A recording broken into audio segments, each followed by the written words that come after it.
خلاف کبھی نہیں کرتا۔ انسان ایک تو سیکھتا باہر سے، پھر یہ غلط بھی سیکھتا ہے، ٹھیک بھی سیکھتا ہے، پھر یہ صحیح سیکھنے کے بعد بھی غلط کرتا ہے۔ بکری کے آگے ہم نے گوشت رکھا، اس نے انکار کیا۔ شوگر والے مریض کے آگے چاہے ڈاکٹر ہی کیوں نہ ہو، بلا رکھو تو صحیح گلاب جامن نہ کھاوے تو مینوں نہ پلوے، کہے گا ادھی گولی ود کھا لو، آپ ہی ادھی گولی ود کھا لو۔ میرا بھائی دل کا بڑا اچھا ڈاکٹر ہے، سارا دن مریضوں کو نسخہ لکھتا ہے، کہتا ہے سگریٹ نہیں پیونا، رات نو آپ لائی بیٹھا ہوں۔ میں کہ ایک یہ کہ دل کیتا ہے۔ تو انسان میں یہ ایک عجب چیز ہے، یہ جاہل پیدا ہوتا ہے، لا تعلمون شیئا، کچھ نہیں جانتا، پھر یہ سیکھتا ہے باہر سے، اس کو سکھانے والا اس کا ٹیچر ہے، چیونٹے کو سکھانے والا کوئی بھی نہیں۔ سانپ کو کیسے پتا چلتا ہے میرے اندر زہر ہے، اسے کیسے پتا چلتا ہے؟ پہلے دن چوہا گھر سے نکلا سیر کو، بلی کو دیکھتی واپس بھاگا، کس نے بتایا کہ یہ میری دشمن؟ دور سے گو کو دیکھتے ہی سانپ زمین کے اندر غائب ہونے کی کوشش کرتا ہے اور اپنے آپ کو زمین کے اندر دھنساتا ہے کہ مجھے گو دیکھ نہ پائے۔ اسے کیسے پتا چلتا ہے کہ اس پر میرا زہر اثر نہیں کرتا، اس کی کھال اتنی سخت ہے کہ میرے دانت اس کے اندر نہیں جاتے، پیوست نہیں۔ ویسے تو اگر گو بھی کٹ جائے تو مر جائے گی، لیکن اس کی کھال اتنی سخت ہے کہ اس کے اوپر اس کا دانت اثر نہیں کرتا۔ یہ میں آپ کو نمونے بتا رہا ہوں، جو میں نے بات کہی ہے اس کو واضح کرنے کے لیے کہ مخلوق کتنا علم رکھتی ہے اور انسان کتنا جاہل ہے، کتنا ان پڑھ ہے۔ بہت کچھ پڑھنے کے بعد بھی اللہ کہتا ہے وما اوتیتم من العلم الا قلیلا، جو میں نے تمہیں علم دیا ہے نا بہت تھوڑا ہے، بہت تھوڑا ہے۔ پولیس میں آخری عہدہ آئی جی ہے، تو بھائی آئی جی صاحب جو تیرے پاس پولیس کا علم ہے بہت تھوڑا ہے، اور علم کی دنیا میں پی ایچ ڈی ڈاکٹر ہی آخری ڈگری، اس کے بعد اور کوئی ڈگری کو نہیں۔ تو اللہ کہتا ہے ڈاکٹر صاحب الا قلیلا، بہت تھوڑا ہے، بہت تھوڑا ہے۔ جو ہے اس میں تم نے غلط بھی بہت شامل کیا ہوا ہے، جو تم صحیح جانتے تم اس کے خلاف بھی کرو۔ رشوت لینے والا کبھی نہیں کہتا صحیح کر رہا ہوں، کہتا غلط کر رہا ہوں پر میرا گزارا کوئی نہیں۔ غلط ایف آئی آر کاٹنے والے کا ضمیر اندر سے پکارتا ہے غلط کر رہے ہو، کہتا روٹی کی تھکاواں سارے کیتی جاندے میں کیتا تو تاں کی۔ اندر سے ایک پکار اٹھتی ہے، لیکن چونکہ یہ ایسا کیوں ہے، انسان ایسا کیوں کرتا ہے، جانور ایسا کیوں نہیں کرتا؟ جانور اپنی ذات کے لیے بنے ہی نہیں، وہ آپ کے لیے بنے۔ اگر ان کا علم بھی ہوتا خطا والا تو مجھ جاندی آج میں دودھ کوئی نہیں دیونا، جا جو زور لاؤنی لال ہے۔ ان کا علم ایسا بے خطا ہے، وہ آپ کی خدمت کے لیے۔ مرغی کہتی میں نے انڈے نہیں دینے، بس میرا آج دل نہیں کرتا۔ آم کہتا ہے اس سال میں کنڈے آم نہیں دیونے، کنڈے دیونے۔ انگور کہتا میں نے اس دفعہ انگور نہیں دینے، کریلے نکالنے۔ اگر ان کا علم بھی خطا پر ہوتا تو ہمارا نظام تو ختم تھا۔ ہم نے بیجے آم، وہ نکل آئے امرود، تو ہمارا تو کام کتنا خراب ہو گیا۔ تو گٹھلی کو بھی پتا ہے کہ مجھے کیا بننا ہے، مجھے کیا کرنا ہے، مجھے اپنے پھل کو شیپ کیسے دینی ہے، ذائقہ کون سا بھرنا ہے، رنگ کون سا دینا ہے، تاثیر کون سی دینی ہے، یہ بھی اس کے اندر سارا نظام فیٹ کیا ہوا۔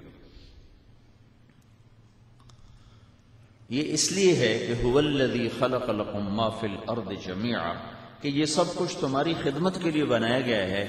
اگر یہ بھی ایسا ہوتے کہ اپنے علم کے خلاف کرتے یا ان کو معلومات غلط دی جاتی تو تمہارا نظام زندگی درہم برہم ہو جاتا۔ انسان اس کے مقابلے میں کیوں جاہل پیدا ہوتا ہے، کیوں غلط کرتا ہے، اپنے علم کے خلاف کیوں کرتا ہے، جھوٹ کیوں بولتا ہے، لوگ عدالتوں میں جھوٹی گواہیاں کیوں دیتے ہیں، کتنے غلط پرچے آپ لوگوں کے ہاتھوں لوگ کٹواتے ہیں، پریشر ڈال کے، ڈرا دھمکا کے یا پیسے لگا کے۔ انہیں نہیں خبر کہ یہ کام غلط ہے، کہ انسان کو اللہ تعالیٰ نے امتحان کی جگہ بنایا ہے۔ امتحان کی جگہ بنایا ہے. لِيَبْلُوَكُمْ أَيُّكُمْ أَحْسَنُ عَمَلًا. وہ یہ دیکھنا چاہتا ہے کہ تم میں اچھا عمل کون کرتا ہے. اس لیے اس کو خیر اور شر کے دونوں اختیار دے دیا. دو تار چلے. فَأَلْهَمَهَا فُجُورَهَا وَتَقْوَاهَا. تیرے اندر شر کو بھی بھر دیا ہے، تقوی کو بھی بھر دیا ہے. فَمَنْ شَاءَ فَلْيُؤْمِنْ. ایمان اور تقوی کو اپنا لے، راہیں کھلی ہیں. وَمَنْ شَاءَ فَلْيَكْفُرْ. نافرمانی منمانی کو اپنا لے تو راہیں کھلی ہیں. نہ ادھر کوئی کوڑا برسے گا، نہ ادھر کوئی مٹھائی اترے گی. یہاں کچھ نہیں ہوگا، اوپر سارا نظام چل رہا ہے. جیسے یہاں مجرم کو پکڑا جاتا ہے، سزا دی جاتی ہے، حالانکہ اللہ کو تو سارا پتا ہے چوری کہاں ہو رہی ہے، قتل کہاں ہو رہا ہے، ڈاکہ کہاں ہو رہا ہے، زنا کا اڈا کہاں چل رہا ہے، شراب کی پٹی کہاں چل رہی. اللہ کو تو سارا پتا ہے. ظالم کون ہے، مظلوم کون ہے، راتوں کو رونے والا کون ہے، راتوں کو ناچنے والی کون ہے، اللہ کو تو سارا پتا ہے. کیوں نہیں پکڑتا؟ کہ یہاں مہلت کا نظام ہے، آگے یا آگے آنے والی زندگی میں حساب ہے. فریق فی الجنت و فریق فی السعیر. ہاں ہمیں بتایا ہے لا تحسبن اللہ غافلا. میں غافل نہیں ہوں. کس سے؟ عما یعمل الظالمون. یہ جو بہاڑی میں ظلم کرتے ہیں لوگ، غافل نہیں. چاہے وہ پولیس والے ہیں، چاہے وہ تاجر ہے. میں پولیس والوں کا گلہ کیا کروں، ہمارا تو ریڑھی والا بھی ظالم ہے، عوام ظالم ہے. آپ کیا کر سکو؟ ہماری عوام ظالم ہے. ایک قتل کرنے والے کے ساتھ 5 بے گناہ لکھت.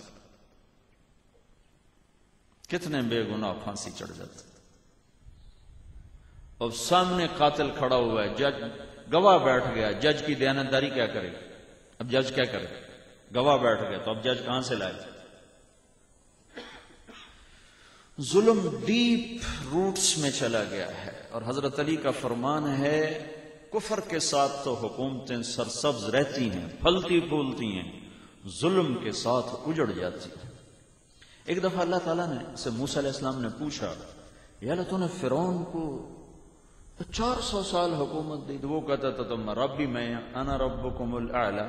یہ دنیا میں ایک انسان آیا جس نے یہ کہا انا ربکم الاعلی، میں ہی سب سے بڑا رب ہوں. سجدے تو بڑے بادشاہوں نے کروائے، لیکن یہ کہنا کہ میں رب ہوں فرعون.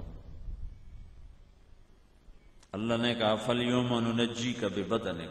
اچھا میں تیری بادشاہی کا نکالتا ہوں سارا زور، میں تجھے نجات دے دوں، تیرے جسم کو زندہ کر دوں گا، نجات دے دوں.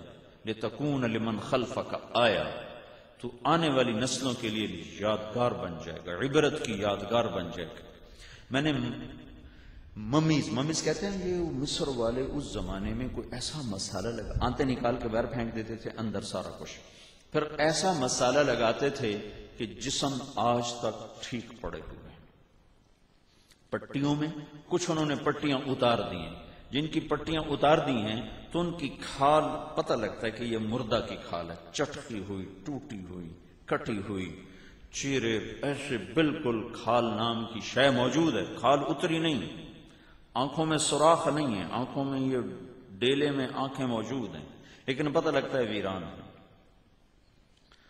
پاؤں چٹکے ہوئے ہیں، انگلیاں چٹکی ہوئی ہیں. فرعون واحد ہے جس کی لاش پر گوشت تر و تازہ ہے، تر و تازہ لگتا ہے ابھی کسی نے اس کو سلایا، بلکہ اس کی لاش پر گوشت بڑھتا رہتا ہے، بڑھتا رہتا ہے. ہر سال 15 مارچ کو انہوں نے وہیں اسی میوزیم میں کچھ چوہے رکھے ہوئے جو اس پہ چھوڑے جاتے ہیں، جو اس کا فالتو گوشت نوچ کر کھا جاتے ہیں. پھر اس کی ڈریسنگ کر کے دوبارہ اس کو شیشے میں ڈالتے ہیں، اور پڑا ہوا لگتا ہے ابھی کوئی سویا ہوا آدمی ہے. بال بالکل صحیح، آنکھیں، ہر شے بالکل صحیح سلامت. وہ لگتا نہیں کہ یہ 6000 سال پرانی ممی ہے، 2000 3000 3500 سال پرانی. موسیٰ علیہ السلام اور ہمارے نبی میں 2000 سال کا فرق. فَالْيَوْمَ نُنَجِّيكَ بِبَدَنِكَ لِتَكُونَ لِمَنْ خَلْفَكَ آیَةً. میں تیرے جسم کو نجات دوں گا اور لوگوں سے کہوں گا دیکھو یہ انجام ہے بات خدائی کا دعویٰ کرنے والے. ایک دفعہ موسیٰ علیہ السلام نے پوچھا یا اللہ تو فرعون کو اتنا مہلت کیوں دیتا رہا؟ وہ تو کہتا تھا میں خدا ہوں. تو اللہ تعالیٰ نے فرمایا یہ کم وقت اپنی رعایا میں عدل کرتا تھا، میں اس لیے اس کو مہلت دیتا رہا. جب ظلم کیا پھر پکڑا، خدائی دے دعوے تے نہیں نہ پیا۔ نقتل ابناءہم ونستحی نساءہم وانا فوقہم قاہرون، میں ان کے بچے ذبح کر دوں گا اور ان کی عورتوں کو باندھی بنا دوں گا اور میں انہیں زیر و زبر کر دوں گا۔ جب ظلم پر آیا تو پھر اللہ نے 40 سال کے اندر پکڑا اور عبرت کا نشان بنا دیا۔ تو مسئلہ آپ کا نہیں کہ پولیس بڑی زیادتی کرتی، ہمارا ریڈی والے کا بس نہیں چلتا ورنہ وہ بھی زیادتی کرے۔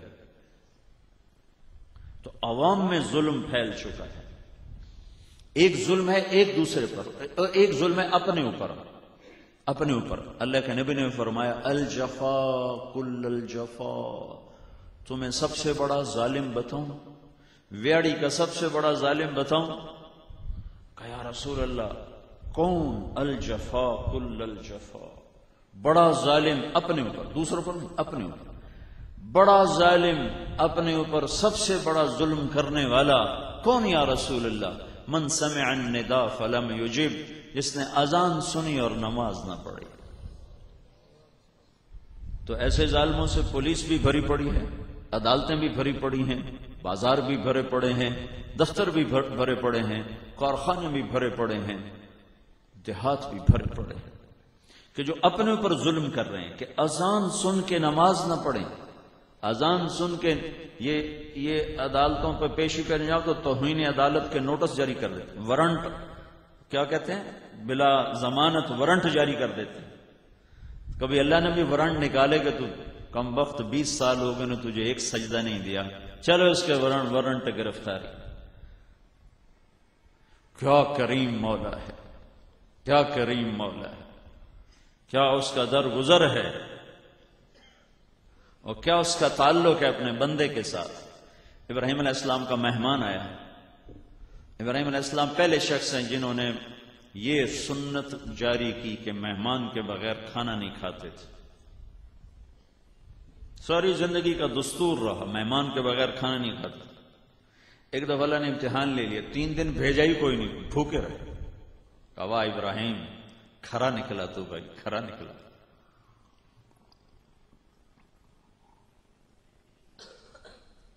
بس بھائی کوئی ضرورت نہیں۔ مہمان آیا، اس کے آگے کھانا رکھا۔ اللہ اپنے بندے سے بطور انسان کتنا تعلق رکھتا ہے۔ ابھی مومن مشرک کی بات نہیں، متقی اور ملحد کی بات نہیں ہے، انسان بطور انسان۔ اس نے روٹی کا نوالا منہ میں توڑ کے ڈالا تو ابراہیم علیہ السلام نے کہا بسم اللہ تو پڑھ۔ وہ آخر کہ میں اللہ نے جاندا ہی کوئی نہیں، میں کی پڑھا؟ تو ابراہیم علیہ السلام نے آگے سے روٹی اٹھا لی، کہا اٹھ جا، میں منکر کو روٹی نہیں کھلاتا۔ وہ دروازے تک نہیں پہنچا کہ جبریل اللہ کی ڈانٹ لے کر آ گئے، ڈانٹ کہنو خلیل اللہ، 4000 نبیوں کا باپ اور پھر محمد مصطفیٰ کا دادا صلی اللہ علیہ وسلم، ڈانٹ آ گئی کہ خلیل منکر تو میرا تھا، 70 سال سے میں تو روٹی کھلا رہا تھا، تو نے اسے کیوں اٹھا تھا؟ یہ تو میرا اس کا معاملہ تھا، تیرے تو اختیار میں نہیں تھا کہ تو اس کے آگے سے رزق ہٹا لیتا، اس کو واپس بلا، اسے کھانا کھلا۔ تو ابراہیم علیہ السلام کو ڈانٹ پڑ گئی کافر کی وجہ سے۔ یہ اللہ کا تعلق ہے بندے کے ساتھ۔ پھر ایک یہ تو ابراہیم علیہ السلام کا واقعہ آپ کو سنا ہے، حدیث سناؤں اللہ کے نبی کی کہ اللہ قیامت کے دن ایک شخص سے کہے گا یبن آدم مرضت فلم تعدنی، میرے بندے میں بیمار تھا تم نے میرا حال ہی نہ پوچھا۔ کہے گا یا اللہ تو بیمار ہو سکتا ہے، تو بے عیب ہے، تو کیسے بیمار ہو سکتا؟ تو اللہ تعالیٰ فرمائیں گے تجھے پتہ نہیں تھا کہ میرا ایک بندہ بیمار ہے؟ ایک بندہ، ایک سے مراد مسلم بھی ہو سکتا ہے، مشرک بھی ہو سکتا ہے، مومن بھی ہو سکتا ہے، منکر بھی ہو سکتا ہے، نمازی بھی ہو سکتا ہے، بے نمازی بھی ہو سکتا ہے۔ ایک بندہ، بندے کی قید نہیں لگائی، مومن، متقی، موحد، میرا ایک بندہ بیمار تھا، تجھے خبر بھی ملی تھی وہ بیمار ہے، تو حال پوچھنے نہ گیا۔ پاگل اگر تو اس کا حال پوچھتا تو ایسا تھا جیسے تو نے میرا حال پوچھا۔ اللہ کا تعلق اپنے بندے کے ساتھ۔ میرے بندے، میں اور مجھے بھوک لگی تھی، میں نے تم سے روٹی مانگی تھی، تم نے مجھے روٹی نہ کھلائی. یا ابن آدم استطعمتک فلم تطعمنی، میں نے تم سے کھانا مانگا، تم نے مجھے کھلایا ہی نہیں. تو وہ کہے گا یا اللہ تو رب ہے، خود کھلاتا ہے، تجھے کون کھلائے، تو کھانے سے پاک ہے. پھر اللہ کہے گا اما علمت ان عبدی الفلاں، وہ میرا ایک بندہ، ہندو، سکھ، عیسائی، دیریا، مشرک، نمازی، بے نمازی، چور، ڈاکو، کسے باشد، کوئی تیرے در پر آیا تھا کھانا مانگے، تو نے انکار کر دیا تھا. اگر تو اسے کھانا کھلاتا تو ایسا تھا جیسے تو نے مجھے کھلایا.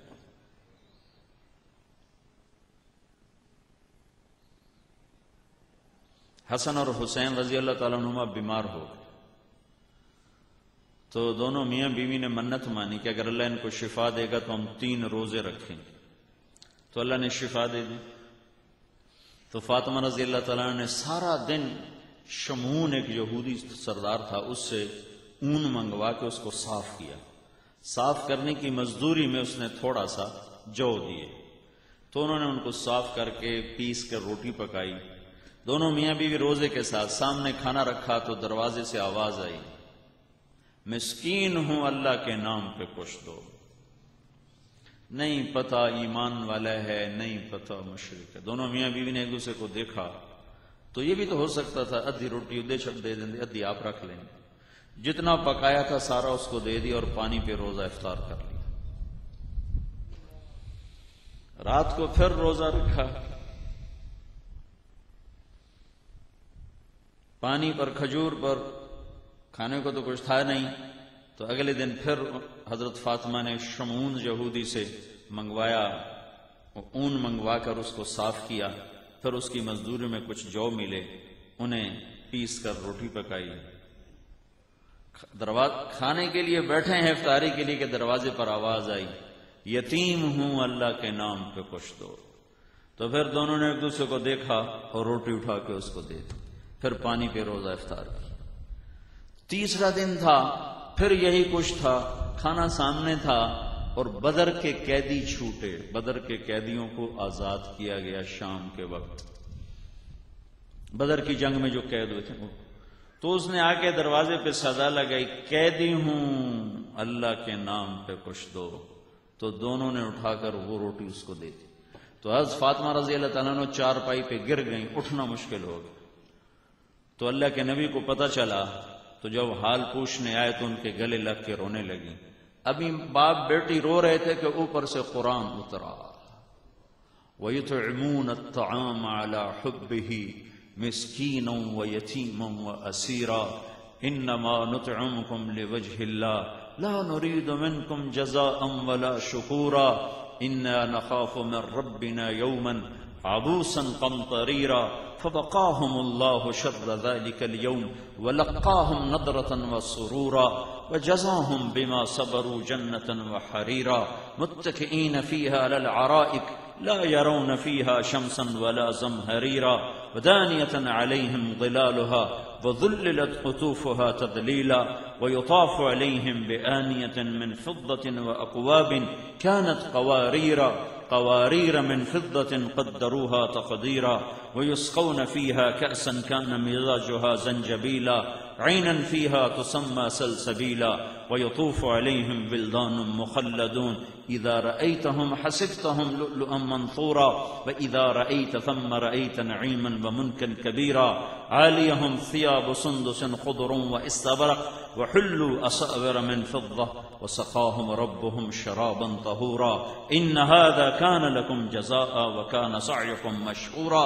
یہ سورہ دہر کی آیات اتری. باپ بیٹی گلے مل کے رو رہے ہیں اور اوپر سے قرآن آنسوں پوچھنے آ رہا ہے اور یہ امت کو پیغام دیا جا رہا ہے کہ روٹی کی خاطر ایمان نہ بیچ دینا. رشوت لینے والا کیوں رشوت لے کے روٹی کی تو کم، بچوں کو تو کم، پلاٹ لینا ہے، گھر بنانا ہے. تو اللہ نے اپنے نبی کے گھر میں ایسے فاقے ڈالے کہ ساری دنیا پھرا ہوں، ایسا فقر نہ دیکھا نہ پڑھا جو تمہارے نبی کے گھر پہ آیا. کیا قرآن اترا؟ اللہ تعریف کرتے ہوئے آیا، یہ کچھ بندے میرے ایسے ہیں جو خود بھوکے ہوتے ہیں، لیکن جب کوئی سائل آتا ہے اور کہتا ہے مسکین ہوں اللہ کے نام پہ دو، یتیم ہوں اللہ کے نام پہ دو، قیدی ہوں اللہ کے نام پہ دو، 3 دن آئے تھے نا ترتیب، اور مسکین، یتیم، اسیر، اسی ترتیب پر اللہ نے قرآن اتارا، مسکیناً و یتیماً و اسیرا۔ یہ وہ ہیں جو خود علی حبہ کا مطلب ہے خود محتاج ہوتے ہیں، خود بھوکے تھے اور پھر غریبوں کو کھلایا، اور یتیم، مسکین اور قیدی کو کھلایا، اور پھر میرا عمل، میں بیٹھا ہوں بات کر رہا ہوں، آپ سن رہے ہو، لیکن اللہ کی قسم پتہ نہیں ہے کہ اللہ کہے گا ہاں ٹھیک ہے میں نے تمہارا یہ عمل قبول کر لیا۔ اللہ کی رحمت سے امید ہے کہ اللہ قبول کرے گا، کہ ابھی ہمارے جمع ہونے کا منشا نہ سیاست ہے، نہ کوئی ووٹ ہے، نہ کوئی حکومت ہے، ہم دین کے لیے سارے جمع ہیں، لیکن اس کے باوجود ہمیں پتہ نہیں ہے کہ قبول ہے کہ نہیں ہے، لیکن اللہ ان کے عمل کی قبولیت کی گواہی دے رہا ہے، انما نطعمکم لوجہ اللہ، یہ صرف میری وجہ سے کھلا رہے ہیں، یہ واہ واہ کے لیے نہیں، فوٹو نہیں چھپوا رہے، خبر نہیں لگوا رہے، ساڑی خبر تا لاؤ، خبر نہیں لگوا رہے، فوٹو نہیں چھپوا رہے، یہ صرف میرے لیے کر رہے ہیں، لہذا میں کیا کروں گا، میں نے ان کو ان کی محنت کا بدلہ دے دیا، انہیں جنت کے لباس پہنا دیے، ان کو تر و تازہ کر دیا، انہیں حسن و جمال کا پیکر بنا دیا۔ کیا حسن و جمال ہے؟ ایک روایت میں آتا ہے جنت میں نور کی چمک اٹھے گی، ساری جنت روشن ہو جائے گی، جنت ویسی روشن ہے، ایک نوخن کے برابر جنت میں سے کسی چیز کو دنیا میں رکھ دیا جائے تو زمین سے آسمان تک ساری کائنات روشن ہو جائے گی اور خوشبودار ہو جائے گی۔ اور یہ اتنا بڑا سورج جو ہم سے ہمارے سر پہ چمکتا ہے اور ڈوبتا ہے، یہ سورج صرف 7.5 ارب میل میں روشنی پہنچاتا ہے، بس 7.5 ارب میل کے آگے اس کی روشنی نہیں جاتی، اور جنت سے نوخن کے برابر کسی چیز کو وہاڑی کی مسجد میں رکھو، آسمان کی وسعتیں جو لامحدود حد تک لمبی ہیں اس تک ہر شے روشن ہو جائے گی۔ یہ جنت کا نور ہے، تو ایک نور چمکے گا جو اس نور پر بھی چھا جائے گا، تو وہ کیسا ہوگا؟ مطلب اس سورج پر کوئی اور روشنی چھا جائے تو کیسا ہوگا؟ تو ایک نور کی چمک اٹھے گی جو ساری جنت کے نور کے اوپر غالب آ جائے گی۔ تو جنت والے جنت کے فرشتوں سے پوچھیں گے ما ھذا النور واہن لھذا النور وہوا، یہ نور کیسا نور ہے؟ تو اس کے جواب میں فرشتے کہیں گے یہ جنت الفردوس میں علی و فاطمہ بیٹھے ہیں تخت پر، وہ دونوں ہنسے ہیں، ان کے جو دانت کھلے ہیں اس سے جو نور نکلا ہے اس نے ساری جنت کے نور کو بھی شرما دیا ہے۔ یہاں باپ بیٹی بھوک سے رو رہے ہیں،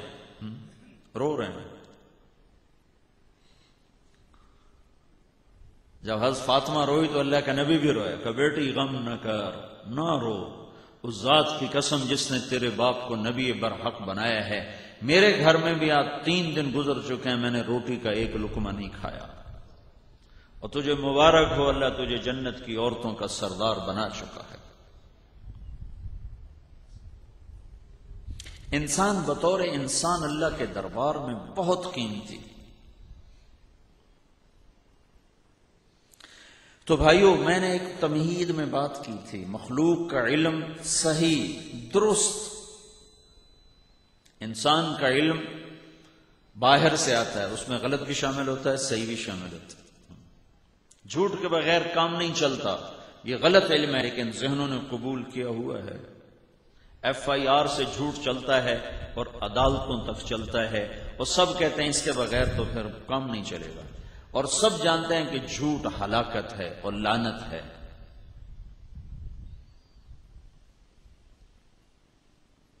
انسان اپنے علم کے خلاف یوں چلتا ہے، اس کے اندر قوت ہے، یہ غلط، یہ شراب بھی پی سکتا ہے، شربت بھی پی سکتا ہے،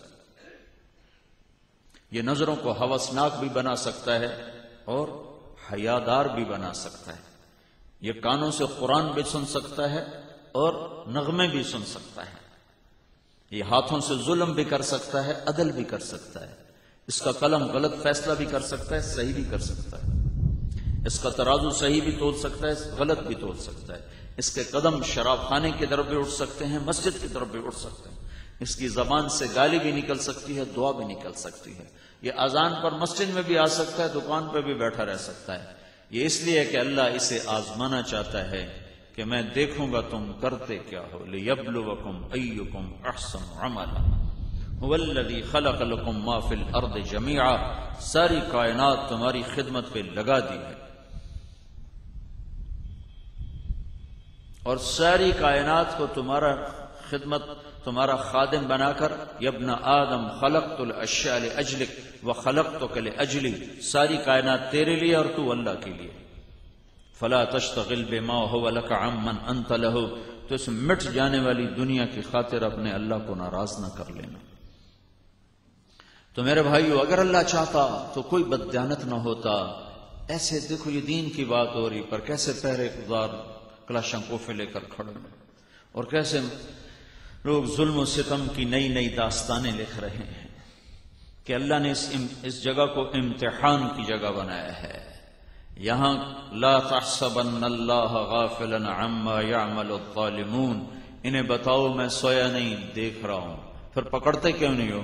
کإنما یؤخرہم لیوم تشخص فیہ الابصار، جس دن آنکھیں پھٹ جائیں گی اس دن کے لیے مہلت دی ہے۔ وہ دن کیسا ہوگا؟ یوم نسیر الجبال، اس دن میں پہاڑ ہٹا دوں گا۔ زمین کیسی ہوگی؟ وتری الارض بارزہ، یہ چٹکل میدان ہوگی۔ تم کہاں ہوگے؟ وحشرناہم، میں تمہیں زندہ کروں گا۔ جانوروں کے پیٹ میں پہنچے ہو تو نکالوں گا، پانی کی موجوں میں بہہ گئے ہو تو جمع کروں گا، آگ میں تم راکھ بن کے اڑ گئے ہو تو تمہیں زندہ کروں گا، تم نوالا بن گئے بھیڑیوں کا، تمہیں بھیڑیوں کے پیٹ سے تمہیں زندہ کروں گا، اور تمہارے ایک ایک کو زندہ کروں گا۔ فلم نغادر منہم احدا، کوئی ایک بھی مجھ سے نہ بچ سکے گا، نہ چھٹ سکے گا، نہ بھاگ سکے گا۔ این المفر، بھاگ کے دکھاؤ، کہاں بھاگو گے؟ لا تخفى منکم خافیہ، چھپ کے دکھاؤ، کہاں چھپو گے؟ ہاں، ایف آئی آر غلط کاٹ کے آج دکھاؤ، آج غلط گواہی دے کر دکھاؤ، آج غلط بول کے دکھاؤ۔ بولے گا، غلط بولے گا، جب یہ بولے گا تو اللہ تعالیٰ اعضاء کو بلائے گا، جسم بولے گا، جسم، وہ کہے گا وہ تمہارا بیڑا غرق ہو جائے، تم کیوں میرے خلاف بول رہے ہو؟ تو وہ کہیں گے انطقنا اللہ الذی انطق کل شیء، ران بولے گی، ہاتھ بولیں گے، انگلیاں بولیں گی، آنکھیں بولیں گی، کان بولیں گے، سارا وجود بولے گا، زبان پہ تالا اور سارا وجود بولے گا اس نے یہ کیا، اس نے یہ کیا، اس نے یہ کیا۔ وَعَرَضُوا عَلَىٰ رَبِّكَ صَفًّا، آج تم سب آؤ گے، کس حال میں ہوگا؟ جِیءَ یَوْمَئِذٍ بِجَہَنَّمَ، ادھر جہنم چنگھاڑے گی، وَأُزْلِفَتِ الْجَنَّةُ لِلْمُتَّقِينَ، ادھر جنت مزین ہو کر آئے گی، وَإِن مِّنكُمْ إِلَّا وَارِدُهَا، بیچ میں پل لگایا جائے گا جس سے گزرنا ہر انسان پر اللہ نے لازم کر دیا ہے۔ وَنَضَعُ الْمَوَازِينَ الْقِسْطَ لِيَوْمِ الْقِيَامَةِ، آج اللہ کی عدالت لگے گی، اللہ جج اور قاضی بن کر آئے گا، اس کا ترازو تولنے کے لیے آئے گا۔ یہاں دنیا میں چیزیں تولی جاتی ہیں، وہاں ایمان تولے گا، بول تولیں گے، کفر تولے گا، سچائی تولے گی، جھوٹ تولے گا، اطاعت تولے گی، نافرمانی کو تولا جائے گا۔ فلا تظلم نفس شیئا، آج کسی پہ ظلم نہ ہوگا۔ وَإِن كَانَ مِثْقَالَ حَبَّةٍ مِّنْ خَرْدَلٍ، ایک رائی کے دانے کے برابر اچھا یا برا ہے، أَتَيْنَا بِهَا، میں تیرے سامنے لاؤں گا۔ وَكَفَى بِنَا حَاسِبِينَ، میرے جیسا حساب کرنے والا تو دکھا نہیں سکتا، میں تمہارا اکیلا ہی حساب لے لوں گا۔ اور جب تمہارے سامنے کتاب آئے گی، وَإِذَا الصُّحُفُ نُشِرَتْ، جب کاپیاں کھلیں گی، جب فائلیں کھلیں گی۔ آج تم اوروں کے ایف آئی آر کاٹتے ہو، آج تمہاری اپنی ایف آئی آر تمہارے سامنے آئے گی۔ آج کے جج اوروں کے فیصلے لکھتے ہیں، آج تمہارے اپنے بارے میں فیصلے لکھے جائیں گے۔ آج کا وکیل اوروں کے لیے وہ بنتا ہے، وکالت کرتا ہے، آج اس کو خود اپنی وکالت کرنی پڑے گی۔ فَلَمْ نُغَادِرْ مِنْهُمْ أَحَدًا وَعَرَضُوا عَلَىٰ رَبِّكَ صَفًّا لَقَدْ جِئْتُمُونَا كَمَا خَلَقْنَاكُمْ أَوَّلَ مَرَّةٍ بَلْ زَعَمْتُمْ أَن لَّن نَّجْعَلَ لَكُم مَّوْعِدًا۔ پھر آج تم دیکھو گے، کیا دیکھو گے؟ کیا دیکھو گے؟ اما عائشہ نے پوچھا یا رسول اللہ، ہم آپ قیامت میں ہمیں یاد رکھیں گے؟ کہاں یاد رکھوں گا، لیکن ایک گھاٹی ایسی آئے گی جب کوئی کسی کو یاد نہ کرے گا، اپنی بات نہیں کر رہا ہے، اپنی تو پہلے کہہ دی کہ ہاں میں یاد رکھوں گا، لیکن ایک وقت ایسا آنے والا ہے جب کوئی کسی کو یاد نہ کرے گا۔ یہ وہ وقت ہوگا جب اللہ پکارے گا طارق جمیل اللہ بخش کا بیٹا، اسے عدالت میں پیش کیا جائے۔ اس وقت میں طارق جمیل کو نہ ماں یاد رہے گی، نہ بیوی یاد رہے گی، نہ بچے یاد رہیں گے، نہ باپ یاد رہے گا، نہ بھائی یاد رہیں گے، نہ اس کو کوئی سنگی ساتھی یاد رہے گا۔ وہ صرف اپنی جان کے غم میں کھلتا ہوا اور کانپتا ہوا اللہ کے دربار میں پیش کیا جائے گا، اور اللہ فرمائے گا یا ابن آدم اعطیتک وخولتک وانعمت علیک ماذا صنعت فیہا، میرے بندے میں نے تمہیں بہت کچھ دیا، آج کیا کر کے لائے؟ میرے بھائیوں ایک ان سے تو گلہ ہی نہیں جو کہتے ہیں موت کے بعد زندگی کوئی نہیں، وہ تو جو مرضی کریں ٹھیک ہے، لیکن جو یہ کہتے ہیں موت کے بعد زندگی ہے، وہ کیوں ظلم کر رہے ہیں؟ وہ کیوں غلط راہوں پہ جا رہے ہیں؟ وہ کیوں اولاد کی خاطر، وہ کیوں چوپڑی روٹی کی خاطر اپنے اللہ اور اس کے رسول کو ناراض کر رہے ہیں؟ یا اللہ کی جہنم کو بجھا دو اور اس کی جنت کو آگ لگا دو، مرنے سے انکار کر دو، قبر میں جانے سے انکار کر دو، منکر نکیر کو جواب دینے سے انکار کر دو، اللہ کے سامنے کھڑے ہونے سے انکار کر دو، اللہ کو حساب دینے سے انکار کر دو، یا یہ طرز زندگی چھوڑو۔ ہم غلط راہوں پہ نکلتے چلے جا رہے ہیں۔ ایک دن اللہ کے سامنے پیش ہونا ہے، ایک عدالت اللہ لگائے گا، ایک عدالتوں میں آپ پیش ہوتے ہو، ہتھکڑیاں لگاتے ہو، جیل میں ڈالتے ہو، عدالت میں لے جاتے ہو، وہاں سے لاتے ہو، پھانسی کے تختے پر چڑھا دیتے ہو، اور ایک عدالت میرے اللہ کی ہے جس میں ظلم کوئی نہیں ہے، جس میں ظلم کوئی نہیں ہے، ایک رائی کے دانے کے برابر ظلم کوئی نہیں ہے۔ اور قیامت کے دن سب سے خوفناک پکڑ ظالم کی ہونے والی ہے، سب سے خوفناک پکڑ، سب سے سخت جو پکڑا جائے گا ظالم پکڑا جائے گا، اور سب سے زیادہ رعایت جو کی جائے گی مظلوم کے ساتھ کی جائے گی۔ اور آپ کی کہانی ظالم اور مظلوم کے ساتھ ہے، آپ یا بڑے ظالم ہو یا بڑے عادل ہو، آپ میڈیاکر نہیں ہو، یا آخرت کے بڑے سردار ہو یا آخرت کے بڑے مجرم ہو۔ میں متوسط مسلمانوں میں سے ہوں، میرا درجہ درمیانہ بھی ہو سکتا ہے، نچلا بھی ہو سکتا ہے، اوپر بھی ہو سکتا ہے، اور اگر اللہ پکڑے، اللہ نہ کرے اللہ ہمیں پکڑے، تو میں اتنا بڑا مجرم نہیں ہوں جتنا ظلم والا بڑا مجرم بنتا ہے، اور میں اتنا بڑا درجہ لینے والا نہیں ہوں جتنا عدل والا بڑا درجہ لیتا ہے۔ اللہ کے نبی کا فرمان ہے ایک دن کا عدل، سارا دن اس نے صحیح FIR کاٹی، غلط نہیں کاٹی، کسی بے گناہ کو نہیں پھنسایا، جج نے وکیل نے سارا دن صحیح فیصلے کیے، اللہ سے ڈر کر کیے، کوئی غلط فیصلہ نہیں کیا، اپنی بساط کے مطابق، پھر چاہے غلطی کیا ہو۔ تو میرا نبی کہتا ہے ایک دن کا عدل 60 سال کی عبادت سے بہتر ہے۔ تم پولیس والوں کو پتہ نہیں تم کتنی بڑی بندگی کر رہے ہو، اور تم ویسے بدنام ہو، ورنہ کون ظالم نہیں ہے؟ یہ دکاندار ظالم نہیں جو ملاوٹ کر کے بیچ رہا ہے، یہ دودھ والے ظالم نہیں جو دودھ میں صرف ملا رہے ہیں اور یوریا کھاد ملا رہے ہیں، کیا یہ ظالم نہیں ہے؟ اور جو دھوکہ دے کے سودا بیچ رہا ہے، کیا یہ ظالم نہیں؟ جو ڈنڈی مار کے بیچ رہا ہے، یہ ظالم نہیں؟ جو ڈاکٹر جو دوائی کے نام پر بغیر آپریشن کے آپریشن کر رہے ہیں، کیا یہ ظالم نہیں؟ میرے بھائی سے ایک دن ڈاکٹر لڑ پڑے کہ تو اتنا ایجوکیٹ کر دیتا ہے کہ ان کو دوبارہ آنے کی ضرورت نہیں پڑتی اور ہماری فیسیں مر جاتی۔ ان کا لعنت ہے تمہاری ڈاکٹری پر۔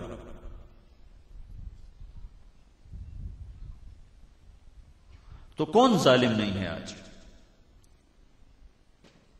وہ ممبر پہ بیٹھا ہوا ظالم نہیں ہے جو فرقہ واریت کی آگ لگا رہا ہے، جو لوگوں کو آپس میں لڑانے کے لیے دھواں دھار تقریر کر رہا ہے، وہ ظالم نہیں ہے؟ وہ عورت ظالم نہیں جو گھنگرو باندھ کے ناچ رہی ہے؟ وہ ظالم نہیں جو جسم فروشی کے نظام چلا رہے ہیں، جو شراب کے اڈے چلا رہے ہیں؟ سارا معاشرہ ظلم و ستم کی جکڑ میں آ چکا ہے۔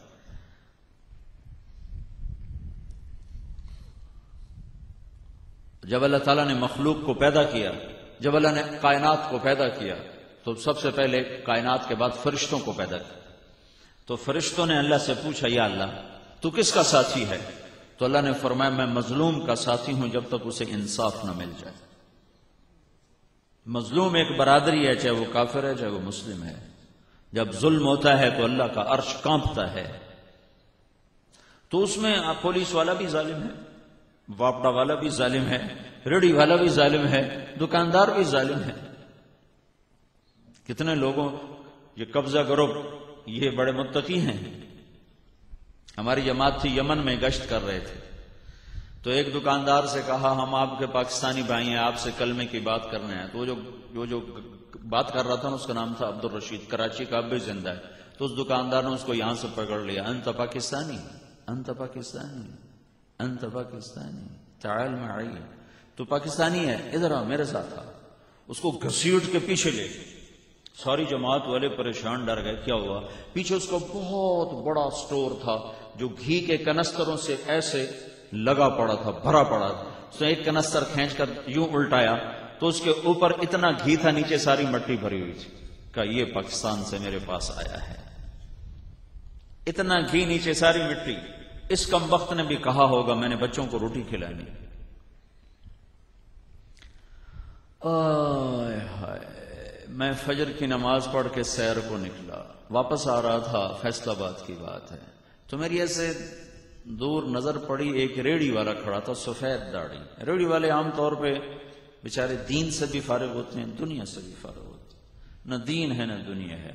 تو میری نظر پڑی تو سفید داڑھی، سفید پگڑی، تو دور سے ہی مجھے بڑا پیارے لگے وہ بزرگ۔ لہذا جب میں گزرا ان کے قریب سے تو میں نے ان کو پھر یوں دیکھا، جہاں ورنہ تو کون دیکھتے، ریڈی والے نے کہیں ویکھنا ہوں، لیکن وہ مجھے جچ گیا تھا۔ تو جب میں قریب سے گزرا پھر میں ان کو یوں دیکھا تو میں ہل گیا۔ وہ کھڑے ہوئے تھے اس حالت میں کہ ایک پیٹی پر ہاتھ رکھا ہوا تھا اور ایک ہاتھ سے ریڑھی کو یوں پکڑا ہوا تھا، اور ان کے آنسو ایسے جیسے وہ فوارہ چھوٹ پڑو، ایسے آنسو جا رہے تھے، بالکل خاموش، لیکن آنسو کیا تھے کہ آسمان دہل رہا تھا۔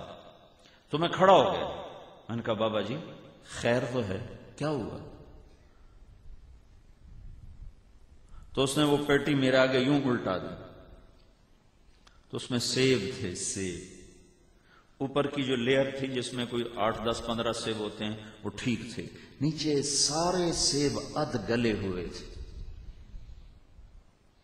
جس نے یہ پیٹی لگائی کوئٹہ میں لگی، عام طور پہ سیب کوئٹہ میں ہوتا ہے، ایک مزدور ہوگا، غریب آدمی، اس کم وقت نے کہا ہوگا میں بچوں کو روٹی دینی ہے، میں نے سیب خریدا ہے، میں نے گلا ہوا بھی بیچنا ہے اور میں نے صحیح بھی بیچنا ہے، میں پیسے کہاں سے پورے کروں؟ تو ظلم صرف کوئی ڈی پی او سے نہیں ہو رہا ہے، سیشن جج سے نہیں ہو رہا ہے، آئی جی سے نہیں ہو رہا ہے، انسپیکٹر سے نہیں ہو رہا ہے، ظلم اتنی نچلی سطح سے ہو رہا ہے۔ تو اس نے مجھ سے کہا بیٹا میں ہزاروں دفعہ یہ قصہ سنا چکا ہوں، اس کا روتا ہوا چہرہ جب میرے سامنے آتا ہے میں ہر دفعہ رو پڑتا ہوں، حالانکہ آدمی سنا سنا کے دل سخت ہو جاتا ہے، لیکن میں جب بھی سنا تو میرے سامنے کھڑا مجھے نظر آتا ہے، پھر میرے آنسو بہ پڑتے۔ وہ کہنے لگا بیٹا میں بہت غریب آ، اس کی بہت کا زخم آج بھی میرے اندر ہے، بہت پر جو اس نے زور دیا نا، میں وہ درد آج تک نہیں بھولا، حالانکہ اس بات کو کم از کم 25 سال ہو چکے۔ بیٹا میں بہت غریب آدمی، میں تمہارا گلہ کیا کروں؟ آج سارے اس حمام میں ننگے ہیں، کچھ لوگ ہیں کپڑوں والے، وہ نہ ہوتے تو دھرتی پھٹ جاتی، آسمان ٹوٹ پڑتا، بجلیاں کوند جاتی، ہوائیں پاگل ہو جاتی۔ اللہ کو جانوروں کی کوئی ضرورت نہیں، اسے انسانوں کی ضرورت ہے۔ سفید کالروں کے نیچے بڑے سیاہ چہرے چھپے ہوئے ہیں۔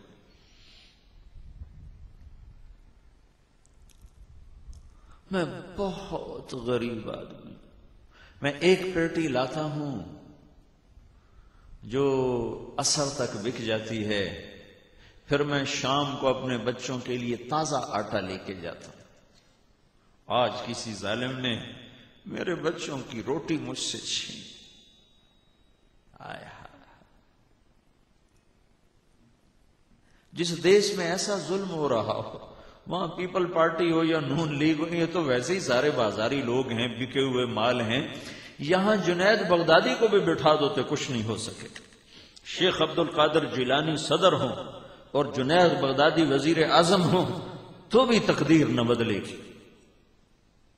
کہ حالات اللہ بدلتا ہے، اور اس وقت بدلتا ہے جب لوگ اللہ کی مان کر چلتے ہیں، اور جب ناراض ہوتا ہے تو پرندے پھیر دیتا ہے، اور ناراض اس وقت ہوتا ہے جب لوگ اس کے نافرمان ہوتے، اور عبادات کی کمی میں بڑی گنجائش ہے، لیکن جب لوگوں پہ ظلم ہوتا ہے تو اللہ کا عرش کانپ اٹھتا ہے۔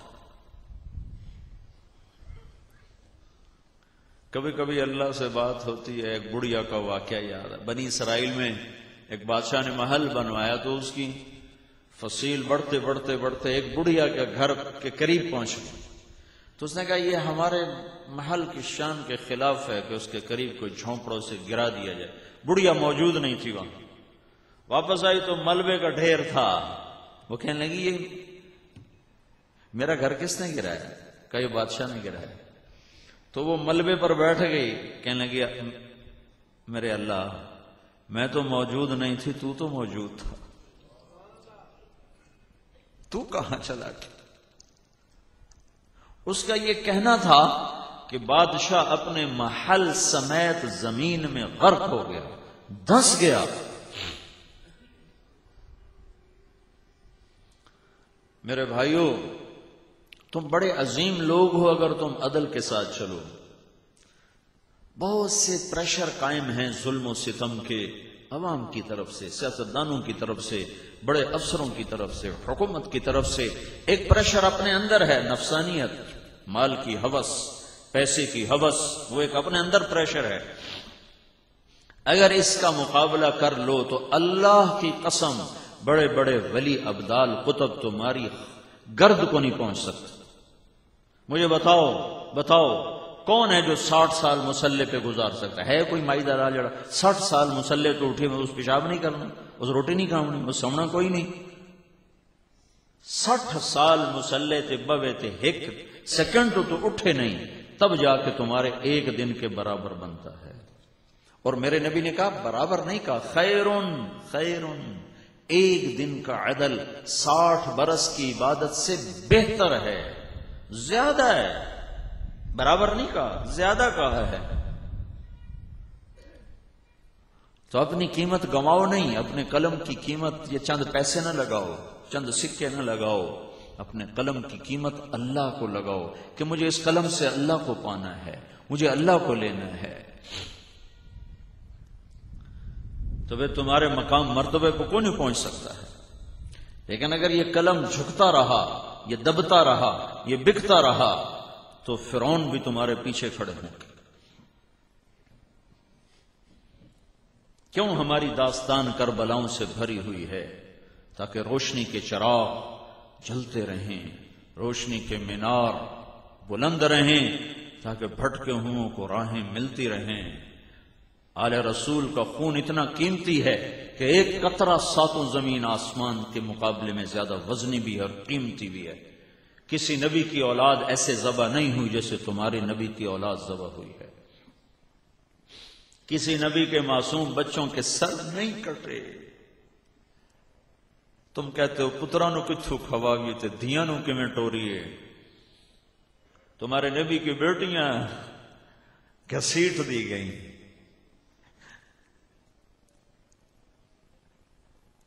جب کٹے ہوئے لاشوں پہ حضرت زینب کی نظر پڑی تو انہوں نے کہا یا واہ محمد واہ محمد واہ یا رسول اللہ، آ جا کہ دیکھ تو صحیح۔ ھذا حسین بالعراء مزمل بالدماء مقطع الاعضاء، آج تیرا حسین ٹکڑے ٹکڑے ہے، آج اس نے سرخ جوڑا پہنا ہوا ہے، مزمل بالدماء، آج اس نے سرخ جوڑا پہنا ہے، دلہے والا، دلہا والا جوڑا پہنا ہے، اس کے چہرے کے پھول اس کے جسم کی بوٹیاں ہیں۔ آج تیری بیٹیاں قید ہو گئیں، بناتوں کا سبایا وذریہ کا مقتلا، آج تیری بیٹیاں قید میں ہیں، تیری نسل ذبح کر دی گئی، اور یہ پیغام دے کر گئی ہے کہ ایمان نہ بیچنا، چاہے ہر شے بک جائے، ضمیر کے سودے نہ کرنا۔ کب تک زندہ رہنے کا ارادہ ہے؟ کب تک کوئی جیتا ہے؟ کتنی عزت، کتنی بلندیوں تک کوئی پہنچتا ہے؟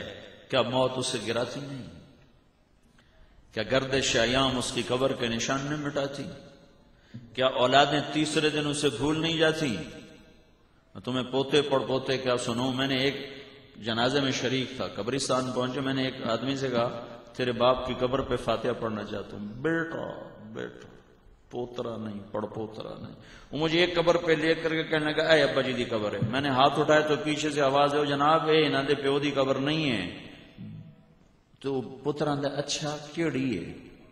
یہ بیٹے کا حال ہے جس نے ہاتھوں سے قبر میں اتارا اور وہ کہہ رہا ہے کہ ابے دی قبر کیڑی میں نے پتا کوئی نہیں ہے. تو ایسی اولاد کے لیے کہتا میں اس کو کہاں سے کھلاؤں. ڈنڈی مارنے والا کہتا کہاں سے کھلاؤں، ڈنڈی نہ ماروں کہاں سے کھلاؤں، ملاوٹ نہ کروں کہاں سے کھلاؤں، رشوت نہ لوں کہاں سے کھلاؤں. تو ساری کائنات کی اولاد آل رسول کی اولاد کے مقابلے میں جانوروں سے بھی آگے. کہاں رسول اللہ کی نسل، کائنات کی افضل ترین ہستی محمد الرسول اللہ، افضل ترین نسب رسول صلی اللہ علیہ وسلم. کوئی اس جیسے نسب والا پیدا نہیں ہوا. لقد جاءکم رسول من انفسکم، یہ ہمارے قرآن میں یوں لکھا ہوا ہے. افریقہ کا قرآن یوں پڑھا جاتا ہے لقد جاءکم رسول من انفسکم، سین پر زبر ہے اور دونوں مطلب ٹھیک ہے. انفسی سین پر زیر، یہ ہم پڑھ ہمارے قرآن میں ایسے چھپا ہوا ہے. افریقہ میں جاؤ انفس سین پہ زبر، دونوں مطلب عالی شان. من انفسکم، یہ تمہارے اندر تمہارے بیچ میں رہا ہے. کوئی عیب اس میں دکھاؤ، کوئی عیب اس میں دکھاؤ، کوئی عیب دکھاؤ. من انفسکم، من انفسکم، یہ تم میں سب سے عالی خاندان ہے. کوئی اس کی ٹکر کا گھر دکھا دو. یہ وہ ہے جس کا نسب آدم تک محفوظ ہے. ہم نے پرانے جو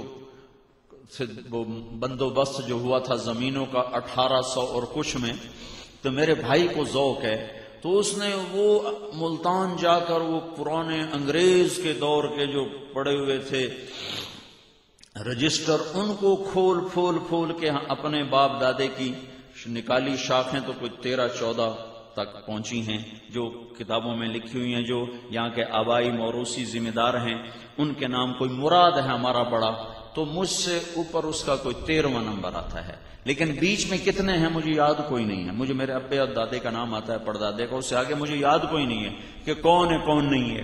لیکن میرے نبی کے باپ عبداللہ سے آدم تک 80 واسطے بنتے ہیں. اللہ تعالیٰ نے آج تک انہیں زندہ سلامت کتابوں میں محفوظ، سینوں میں محفوظ. اور یہ ڈنکے کی چوٹ ہے کہ ایسے نسب، ایسے خاندان والوں کو ایک تو دکھاؤ کہ محمد بن عبداللہ بن عبد المطلب بن ہاشم بن عبد مناف بن قصی بن کلاب بن مرہ بن کعب بن لوی بن غالب بن فہر بن مالک بن نضر بن کنانہ بن خزیمہ بن مدرکہ بن الیاس بن مضر بن نزار بن معاد بن عدنان بن اود بن حمیسہ بن سلامان بن عوس بن بوز بن قموال بن ابی بن عوام بن ناشد بن حزا بن بلداس بن یدلاف بن طابخ بن جاہم بن ناحش بن ماخی بن عیفی بن عبقر بن عبید بن الدعاء بن حمدان بن سنبر بن یثربی بن یحزن بن یلحن بن ارعوا بن عیدی بن زیشان بن عیسر بن اقناد بن ایہام بن مقصر بن ناحد بن زار بن سمی بن مزی بن عوض بن عرام بن قیدار بن اسماعیل بن ابراہیم بن آدر بن ناحور بن سروج بن رعو بن فائج بن عابر بن ارفخشاد بن سام بن نوح بن لامک بن متوشال بن ادریس بن یرد بن ملہل ایل بن قینان بن آنوش بن شیسر بن آدم علیہ السلام. یہ وہ نسب ہے، یہ وہ خاندان ہے جس کے آدم تک اللہ نے ہر لڑی کو زندہ رکھا ہے.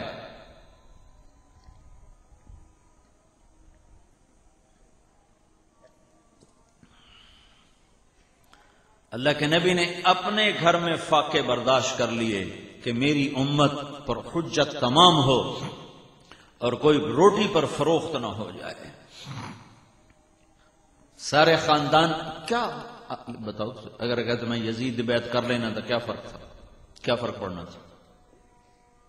جبکہ اللہ کا نبی ابھی یہ ماں باپ یا ابھی ماں کا دودھ پیتے تھے تو اللہ کے نبی نے کہا حسن حسین جنت کے نوجوانوں کے سردار ہیں. تو میں تو اس لیے زور، آج میرا تیسرا بیان ہے، لیکن میں اس لیے خبر ہوں کہ اللہ کرے اللہ بخش دے، اللہ راضی ہو جائے، اللہ جنت عطا فرمائے، لیکن اللہ کی قسم مجھے نہیں پتا کہ یہ میرا عمل قبول ہے یا مردود ہے، آپ کا بیٹھنا قبول ہے یا مردود ہے. یہ وہ شہزادے تھے جن کو ابھی ماں نے دودھ چھڑایا نہیں تھا تو اللہ کے نبی نے کہا تھا حسن اور حسین جنت کے نوجوانوں کے سردار ہیں. پھر اگر وہ یزید کی بیعت کر لیتے تو کیا مسئلہ تھا، جنت تو پہلی طے ہو چکی تھی. لیکن پھر جو روشنیاں ہیں یہ نظر نہ آتی. آج جو کچھ لوگ اللہ سے ڈر کے چل رہے ہیں، وہ جو روشنی کو ڈھونڈنے کے لیے نکلتے ہیں انہیں چراغ مل جاتے ہیں، پھر یہ نہ ہوتے. آج کا اندھا دیکھ کے اندھا ہے، اس لیے اندھا نہیں ہے کہ روشنی کوئی نہیں ہے. آج کا بھٹکا ہوا دیکھ کے بھٹکا ہے، وہ اس لیے بھٹکا ہوا نہیں ہے کہ راہ دے اتے نشان کوئی نہیں لگے، کدے جاواں کھبے جاواں کہ سجے جاواں. آج کا بھٹکا ہوا راستے دیکھ کر بھٹکا ہے، آج کا بگڑا ہوا راستے کو دیکھ کے بگڑا ہے، آج کا جھوٹا سچائی کو دیکھ کے جھوٹا ہے، آج کا ظالم عدل کو دیکھ کے ظالم ہے، آج کا بددیانت دیانت کو دیکھ کے ظالم ہے، آج کا ستم ڈھانے والا وہ سخاوت اور رحم دلی کو دیکھ کے ستم ڈھاتا ہے. میرے نبی نے نشان قائم کر دیے، قیامت تک اسے مٹا نہیں سکتا کوئی. تو میرے بھائیوں، آپ عدل کے ساتھ وابستہ ہو اور معاشرہ ظلم و ستم پہ اتر چکا ہے. اللہ کے واسطے اس ملک کو بچانا ہے تو عادل بنو، عادل بنو. ہماری ریڑھ کی ہڈی روٹی نہیں ہے. ہمارے بے وقوف الو دانشور جنہوں نے ہمیں گمراہ کر کے رکھ دیا کہ ہماری ریڑھ کی ہڈی ٹوٹ گئی. کیا؟ معیشت کمزور ہو گئی. معیشت بھی کبھی کسی قوم کی ریڑھ کی ہڈی ہوتی ہے. ہمیشہ ہمیشہ یہ تاریخ کا چیلنج ہے کہ قومیں اس وقت تباہ و برباد ہوئیں جب ان کے ہاں دولت کی ریل پیل تھی. کسی بھی قوم کی ریڑھ کی ہڈی عدل ہوتا ہے، عدل. کسی بھی قوم کی ہلاکت کا سبب فقر نہیں ہوتا، ظلم ہوتا ہے، ظلم. کسی بھی قوم پر تباہی اس لیے نہیں آتی کہ روٹی کم پڑ گئی تھی. کسی بھی قوم نے اس لیے پرواز نہیں کی کہ روٹی زیادہ ہو گئی تھی. کسی قوم نے پرواز کی ہے تو عدل پیچھے اس کی بنیاد ہے، اور کوئی قوم تباہ و برباد ہوئی تو ظلم اس کے پیچھے بنیاد ہے. تو آپ وہ لوگوں جو روزانہ عدل اور ظلم کے درمیان، میری ذات، میں تو ایک پیشے کے لحاظ سے میں ایک ذمہ دار ہوں، میرے پاس کچھ ملازم ہیں، کام میں نے تبلیغ کا کیا ہے، میرے ساتھ چند لوگوں کے حقوق وابستہ ہیں. میرا معاملہ بہت چھوٹا ہے، تمہارا معاملہ بہت بڑا ہے. تمہارے ڈی پی او صاحب کہہ رہے تھے یہ 100 آدمی نہیں ہے، 1,00,000 آدمی ہیں. میں نے کہا مجھے پتا ہے میں کن سے بات کر رہا ہوں، ایک ایک کے پیچھے ہزاروں ہیں. یہی ہزاروں یا تمہارے لیے ہاتھ اٹھائیں گے اور یا تمہارا گریبان پکڑیں گے. ایک عورت، ملک شاہ، دنیا کا بہت بڑا بادشاہ گزرا، مسلمان، وہ گزر رہا تھا، پل پر سے ایک بڑھیا بیٹھی تھی، اٹھ کے کھڑی ہو گئی، کہنے لگی اسی پل پہ حساب دو گے کہ اگلے پل پہ تجھے پکڑوں؟ تو وہ لوگ نیک لوگ تھے، وہ گھوڑے سے اتر کے کانپنے لگا، اماں میں اگلے پل پہ حساب نہیں دے سکتا، ادھر ہی حساب لے لے. کہ تیرے فلاں حاکم نے میرے اوپر ظلم کیا ہے، میری مدد کر. کہ کون سا؟ کہ اس علاقے کا، وہ علاقہ بہت دور ہے. بادشاہ ملک شاہ نے کہا وہ تو علاقہ بہت دور ہے. تو اس عورت نے کہا تو پھر حکومت کرنے کا شوق کیوں چڑھا ہوا ہے؟ اگر تیری پہنچ سے دور ہے تو اسے اپنی حکومت سے آزاد کر دے تاکہ تو نہ پکڑا جائے. تو میرے بھائیوں، یہ سیاسی پارٹیاں ہمیں نجات نہیں دے سکتی، آپ ہمیں نجات دلا سکتے، آپ لوگ نجات دلا سکتے. آپ میں آج وکیلوں میں بھی بیان کر کے آؤں، میں نے کہا تم لوگ ہماری ریڑھ کی ہڈی ہو، پیسہ نہیں، روٹی نہیں، معیشت نہیں. تم صاف آدمی آ کر تم سے کہتا میں نے فلانے کو پھنسانا ہے آپ کیا لوگے؟ آپ کہتے ہو 5 سال پسانا ہے تو اتنے پیسے لوں گا، 10 سال پسانا ہے تو اتنے پیسے لوں گا، 15 سال پسانا ہے تو اتنے پیسے لوں گا۔ تو وہ قوم کیسے زندہ رہ سکتی، کیسے سر اٹھا کے چل سکتی ہے جن کے اندر ظلم اتنی ڈیپ روٹس میں پہنچ چکا؟ عدل والے بنو، عدل والے بنو، ہمیشہ زندہ رہو۔ اندلس میں مسلمانوں نے 800 سال حکومت کی، اس میں ایک بادشاہ گزرا منذر، ایک ہی بیٹا تھا اس کا جو ولی العہد تھا، اس نے ایک یہودی کو قتل کر دیا۔ جب عدالت میں کیس پیش ہوا تو شاہی خاندان تھا، سب نے یہودیوں کی منت کی اور ان کو پیسے دے کے راضی کر لیا، تو شرعاً عدالتاً کیس برخاست، جب مدعی چھوڑ دے تو ختم۔ تو یہ عدالتی کارروائی منذر تک پہنچی کہ آج کی عدالت میں یہ فیصلہ ہوا، تو اس نے کہا کل دربار عام ہوگا۔ دربار عام کا مطلب تھا کہ ساری حکومتی مشینری اور عوام الناس اکٹھے ہوں گے۔ تو دربار عام ہوا، اس نے ممبر بچھایا، خود ممبر پہ آ کے بیٹھا اور یہودی مقتول کے گھر والوں کو بلایا، اپنے بیٹے کو بلایا، اپنے سارے خاندان کو بلایا، پھر کہنے لگا سنو، میں یہ اپنے بات طریقہ جاری کر کے مرنا نہیں چاہتا کہ بادشاہوں کی اولاد طاقت کے تکبر میں رعایا کو قتل کرے اور پیسے کے زور پر پھر اپنی جان چھڑا لے۔ میں یہ طریقہ جاری کر کے مرنا نہیں چاہتا، میں بطور چیف جسٹس سپریم کورٹ اس فیصلے کو کل عدم قرار دیتا اور موت کی سزا کو بحال کرتا، اور یہ کام میں خود کروں گا۔ شاید جلاد کے ہاتھ کانپ جائیں بادشاہ کے بیٹے پہ تلوار اٹھاتے ہوئے، یہ کام میں خود کروں گا۔ اور وہ ممبر سے اترا، تلوار نکالی اور کہنے لگا بیٹا مجھے پتا ہے تیری ماں کو بہت دکھ ہوگا اور تیرے بعد میں بھی زندہ نہیں رہ سکوں گا، تو میرا اکلوتا ہے، لیکن میں تمہیں اللہ کی شریعت پر قربان کرتا ہوں۔ اور ایک ہاتھ مارا اور گردن اڑا دی اس کی۔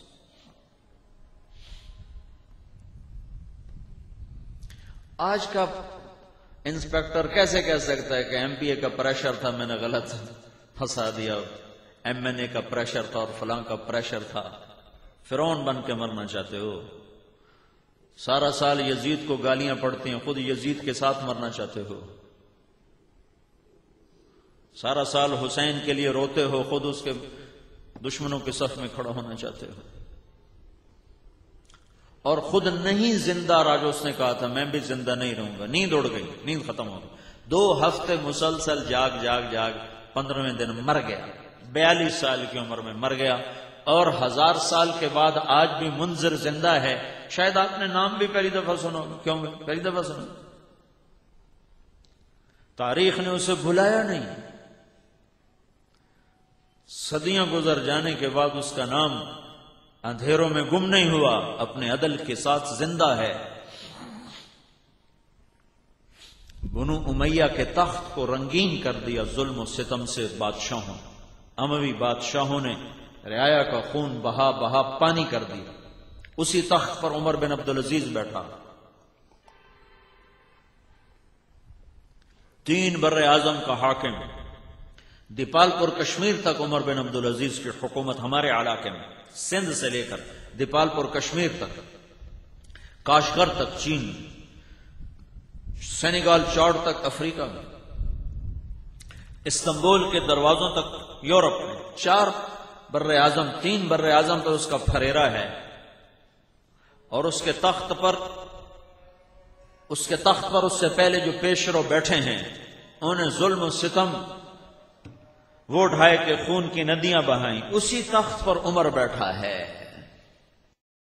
وہ مرنے والا ہے، اب 2.25 سال حکومت کی ہے، تو اپنے ایک عالم قاضی کو بلا کر کہتا ہے کہ میں مرنے جا رہا ہوں، میں نے 3 بادشاہوں کو خود دفن کیا، عبد الملک چچا، ولید چچا زاد بھائی، سلیمان چچا زاد بھائی، ان 3 بادشاہوں کو میں نے خود قبر میں اتارا.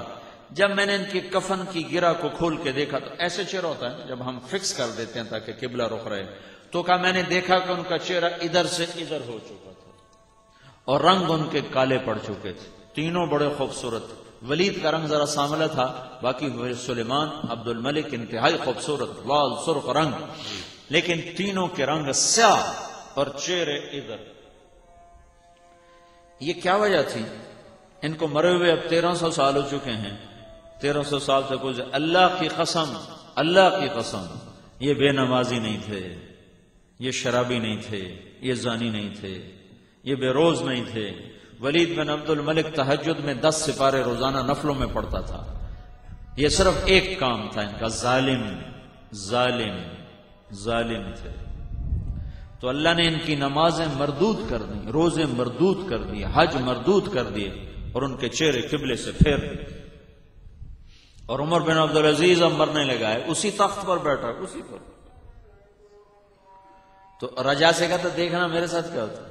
جب عمر بن عبدالعزیز کی میت کو چارپائی کے ساتھ اس کی قبر کے قریب کیا گیا تو ایسے جیسے ایک ہوا کا جھونکا آیا اور اس میں ایک پرچہ بڑا سارا ایسے لہراتا ہوا کر عمر بن عبدالعزیز کے سینے پر آ گرا. جب اس کو پرچے کو اٹھایا گیا تو اس پہ 2 سطریں لکھی ہوئی تھیں. پہلی سطر بسم اللہ الرحمن الرحیم، دوسری سطر براءۃ من اللہ لعمر بن عبد العزیز من النار، اللہ نے عمر کو جہنم سے نجات عطا کر دی. 3 بر اعظم کا بادشاہ کر سکتا ہے تو ڈی پی او نہیں کر سکتا، سیشن جج نہیں کر سکتا، انسپیکٹر نہیں کر سکتا، ایم پی ایم این اے نہیں کر سکتا، میں نہیں کر سکتا ہوں، آپ نہیں کر سکتے. اور جب ان کو قبر میں اتارا تو رجا کو وصیت فرمائی تھی کفن کھول کے مجھے دیکھ لینا. جب ان کے کفن کی گرہ کھولی تو کیا دیکھا؟ ادھر ہی چہرہ جدھر فٹ کیا تھا اور یوں لگتا تھا جیسے 14ویں کا چاند قبر میں اتر آیا. لیکن ان کی حکومت کیسی تھی؟ جب ان کے انتقال کا وقت قریب آیا تو ان کے ایک صالح ہیں مسلمہ بن عبد الملک، وہ کہنے لگے امیر المومنین تم نے اپنے بچوں پہ بڑی زیادتی کی ہے. 12 بیٹے تھے. کہنے لگے کیا؟ کہا تم مر رہے ہو، تم نے اپنے بچوں کے لیے چند پیسے بھی نہ چھوڑے کہ یہ کچھ روٹی کھا لیتے، تو کیا کرو گے؟ تیری اولاد کیا کرے گی تیرے بعد؟ تو عمر بن عبدالعزیز کا جواب سنو، پلے باندھو، دل کی کتاب پہ لکھ لو. فرمانے لگے مسلمہ حرام کھلایا نہیں، حلال میرے پاس تھا نہیں. حرام کھلایا نہیں، حلال میرے پاس تھا. پھر عمر کہنے لگے مسلمہ اگر میرے بچے نیک ہوئے تو اللہ انہیں ضائع نہیں کرے گا، اگر نافرمان ہوئے تو مجھے ان کی ہلاکت کی پرواہ کوئی نہیں. پھر اپنے بچوں کو بلوایا، ان کو دیکھا تو رونے لگے. 41 سال کی عمر میں تو فوت ہو رہے ہیں. زہر دیا تھا خود خاندان والوں نے. ان کو دیکھ کے رونے لگے. کہنے کہ بیٹو میرے سامنے 2 راستے تھے. ایک یہ تھا میں تمہارے لیے حرام پیسہ اکٹھا کرتا اور دولت کے انبار لگاتا، لیکن اس کے بدلے میں آگ میں جلتا. دوسرا راستہ یہ تھا میں تمہیں اللہ سے جوڑ دیتا اور تمہیں اللہ سے لینا سکھاتا اور خود میں جنت میں جاتا. میں نے تمہیں دوسرا راز سکھا دیا ہے، جب ضرورت پڑے میرے اللہ سے کہہ دینا، وہ تمہیں کبھی ضائع نہ کرے گا. اس بات کے 20 سال کے بعد لوگوں نے دیکھا کہ عمر بن عبدالعزیز کی اولاد ایک مجلس میں 100 گھوڑے اللہ کے نام پہ خیرات کرتے تھے، اور ہشام کی اولاد جو ایک بچے کے لیے 10 لاکھ درم چھوڑ کے مرا تھا، اس کی اولاد جامع مسجد کی سیڑھیوں پہ بیٹھ کے خیرات مانگا کرتی تھی. اور حکومت ایسی کی ہے، عید کا موقع آیا، بچوں نے ماں سے کہا ہمیں نئے کپڑے تو لے دو. بنو امیہ نے بڑی ٹھاٹ سے حکومت کی، کہا ہمیں کپڑے لے دو. ابا سے کہو کپڑے لے دیں عید کے لیے، نئے کپڑے. تو عمر جب آئے گھر میں تو بیوی فاطمہ نے کہا، بیوی کا نام فاطمہ تھا، عبد الملک کی بیٹی تھی، کہ بچے کپڑے مانگ رہے ہیں. تو اس پر حضرت عمر نے کہا فاطمہ تمہیں پتہ ہے میرے پاس پیسے کوئی نہیں. اور اس وقت 3 بر اعظم میں زکوٰۃ لینے والا مسلمان کوئی نہیں بچا تھا، اور بیت المال پیسے سے بھرا پڑا تھا۔ کہا فاطمہ تمہیں پتہ ہے میرے پاس پیسے کوئی نہیں۔ تو ان کی بیوی نے کہا میں آپ کو ایک راستہ بتاتا ہوں۔ کہنے کہ کیا؟ کہا آپ اگلے مہینے کی تنخواہ پیشگی لے لیں، اس سے میں کپڑے سی لوں اور روٹی کا خرچہ میں مزدوری کر کے چلا لوں، گھر بیٹھے مزدوری کر لوں۔ کہنے کہ یہ میں کر سکتا ہوں۔ باہر تشریف لے کر اپنے خزانچی کو بلوایا، مزاحم اس کا نام تھا۔ فرمایا ہمیں اگلے مہینے کی تنخواہ ایڈوانس چاہیے، ہم نے بچوں کے کپڑے سینے۔ تو اس پر ان کے خزانچی نے کہا آپ مجھے اگلا مہینہ زندہ رہنے کی لکھ کر دے دیں ضمانت، تو میں آپ کو دے دیتا ہوں۔ جب آپ اگلا مہینہ زندہ رہیں گے آپ مجھے لکھ کر دے دیں، میں آپ کو دے دیتا ہوں۔ تو بالکل چپ ہو اور گھر واپس آ کر فرمایا فاطمہ میرے بچوں سے کہہ دو میں تمہیں کپڑے لے کر نہیں دے سکتا۔ جب عید کی نماز پڑھائی اور خاندان کے لوگ ملنے کے لیے آئے، اپنی سج دھج میں، آن بان میں، ٹھاٹھ باٹھ میں، تو بچے بھی ملنے آئے انہیں پرانے کپڑوں میں۔ تو عمر کی آنکھوں میں آنسو آ گئے، کیڑا پیو آندا میں پتروں نو اوکھا کرا، پر اللہ پہ ہر شے قربان کرنا ہی ایمان کی معراج ہے۔ تو عمر کہنے لگے بیٹو آج تمہیں دکھ تو ہوگا کہ ہمارے باپ نے ہمیں کپڑے بھی لے کے نہ دیے۔ تو ان کے ایک بیٹے ہیں، ان کا نام ہے عبد الملک، وہ باپ سے بھی 2-4 قدم آگے تھے۔ کہنے لگے امیر المومنین آج ہمارا سر اونچا ہے، ہمارے باپ نے خیانت نہیں کی، آج ہمارا سر اونچا ہے، ہمارے باپ نے بددیانتی نہیں کی۔ تو میرے بھائیوں پولیس تو مفت میں بدنام ہے، نہیں خیر کوئی ایسے بدنام بھی ہے، ہوتا بھی ہے، لیکن آج سارے ہی تو ایسے ہیں نا، میں آپ کو صرف ٹارگٹ کیوں کروں، سارے ہی ایسے۔ ہمارے ذمہ دار کوئی کم ظالم ہے، ہمارے مزدور کوئی کم ظالم ہے، ہمارا مستری کوئی کم ظالم ہے جو 8 گھنٹے میں 2 گھنٹے کا کام بھی نہیں کرتا۔ وہ کہتا میں روٹی کی تو کھاواں جی میں 8 گھنٹے کا کام 8 گھنٹے جی کروں۔ تو ظلم و ستم ایسے پھیلا ہے، یہ سبب ہے ہمارے زوال کا۔ تو توبہ کرو اللہ کے دربار میں، لوگوں کو سکھ پہنچاؤ، اپنا رزق اللہ کے حوالے سمجھو، وہیں سے آتا ہے، اللہ کی قسم تنخواہوں سے نہیں گزر۔ اور مدینہ میں ملاقات ہوئی تو کہنے لگے مجھے سعودی گورنمنٹ نے بڑی منت کر کے یہاں بلایا ہے کہ ہمارے بچوں کو کچھ آپ تعلیم دے دیں، تو میں 2-4 سال کے کانٹریکٹ پر یہاں آیا ہوں۔ تو امت کے تمام طبقات، ان پڑھ پڑھے لکھے، ناچنے والیاں، اور امت کا وہ طبقہ جن کو آپ دیکھ کر نفرت کرو، یہ خسرے۔ مجھے کافی عرصے خیال آتا تھا کہ خسرے بھی تو اللہ کے نبی کی امت ہیں، ان کو بھی تو ہمیں ایمان کی دعوت دینی چاہیے۔ مجھے کافی عرصہ مجھے خیال آتا۔ تو ایک دفعہ ہمارے علاقے میں، ہمارے تلمبا میرا ہوم ٹاؤن ہے، اس کے قریب میرا گاؤں ہے، تو ایک جماعت آئی جس میں کچھ پرانے گانے والے تھے، گلوکار تھے، اور ایسے ہی وہ ناچ گانے کے بھی ماسٹر تھے، لیکن اب وہ تبلیغ میں چل رہے تھے۔ تو میں نے ان سے کہا یار یہاں ہمارے خسروں کا اڈا ہے، وہاں جا کے ان کو لے کر آؤ کسی سے۔ وہ گئے تو انہوں نے ایک مقامی آدمی ساتھ کیا۔ تو اب وہ بعد میں خود بتانے لگے کہ جب ہم نے وہ جھری میں سے جب نوک کیا نا تو جھری میں سے دیکھا تو ان کا بڑا گرو تھا، بھاگی اس کو کہتے تھے۔ تو بھاگی نے پوچھا کون ہے؟ کہ ایک بندہ ہے تے باقی مولوی ہیں، وہ جس کی داڑھی نہیں تھی نا، کہ ایک بندہ ہے تے باقی مولوی ہیں۔ اچھا دروازہ تک کھولو۔ انہوں نے دروازہ کھولا، وہ جا کے بیٹھ گئے، تو وہاں کوئی انڈین فلم لگی ہوئی تھی، وہ دیکھ رہے تھے۔ تو انہوں نے کہا بھائی ہم نے آپ سے کوئی بات کرنی ہے اللہ رسول کی۔ کہنے لگے حالی تسی فلم ویکھ رہے، انہوں نے کہا چا ویکھو بھائی۔ وہ چپ کر کے بیٹھے رہے۔ جب فلم ختم ہو گئی کہا بھائی اب ہم نے آپ سے بات کرنی ہے۔ انہوں نے کہا جی اسی حالی اپنا ریاض کرنا ہے، کرو بھائی۔ تو انہوں نے ناچنا شروع کر دیا، تو آدھا پونا گھنٹہ وہ ناچتے رہے، یہ چپ کر کے بیٹھے رہے۔ انہوں نے کہتا ہے کیوں جو مولوی ہیں جڑے جاندے ہی کوئی نہیں۔ انہوں نے بعد میں خود بتایا کہ ہم نے سوچا جب ہم ناچیں گے تو جو خود ہی بھاگ جائیں گے، توبہ توبہ کریں دے لا حول ولا پڑھ دے، وہ تو گیا ہی کوئی نہیں۔ میں کہہ لے ہن سننی پوے گی۔ تو انہوں نے پھر کہا اچھا جی ہن سناؤ کی گل ہے۔ تو وہ ایک ان میں تھا نوجوان، طارق اس کا نام ہے، ادھر لاہور کا ہے، وہ ون مین شو میں بہت ماسٹر پیس آدمی ہیں. تو اس نے ان سے بات کی تو ان کا جو گرو تھا نا بھاگی، وہ تیار ہو گیا ساتھ آنے کے لیے. تو وہ اس کا لے کر مسجد میں آئے. تو میں نے کہا اس کو پہلے نماز پڑھاؤ. نماز پڑھائی، پھر میرے پاس بٹھایا. تو میں نے پوچھا کبھی تو نے نماز پڑھی ہے؟ کہا جی بس آج ہی پڑھی. میں نے کہا اس سے پہلے؟ کہا جی زندگی میں آج تک نہیں پڑھی. میں نے کہا کوئی جمعہ پڑھا ہو؟ کہا جی نہیں جمعہ بھی کبھی نہیں پڑھا. میں نے کہا کوئی عید پڑھی ہو؟ کہا جی عید بھی آج تک نہیں پڑھی. یہ میرا پہلا سجدہ ہے جو میں نے اللہ کو کیا ہے. تو میں نے کہا کیوں نہیں آتے ہو؟ عید تو پڑھ لیا کرو. کہا جی لوگ جو نفرت کرتے ہیں تو پھر ہم نہیں آتے.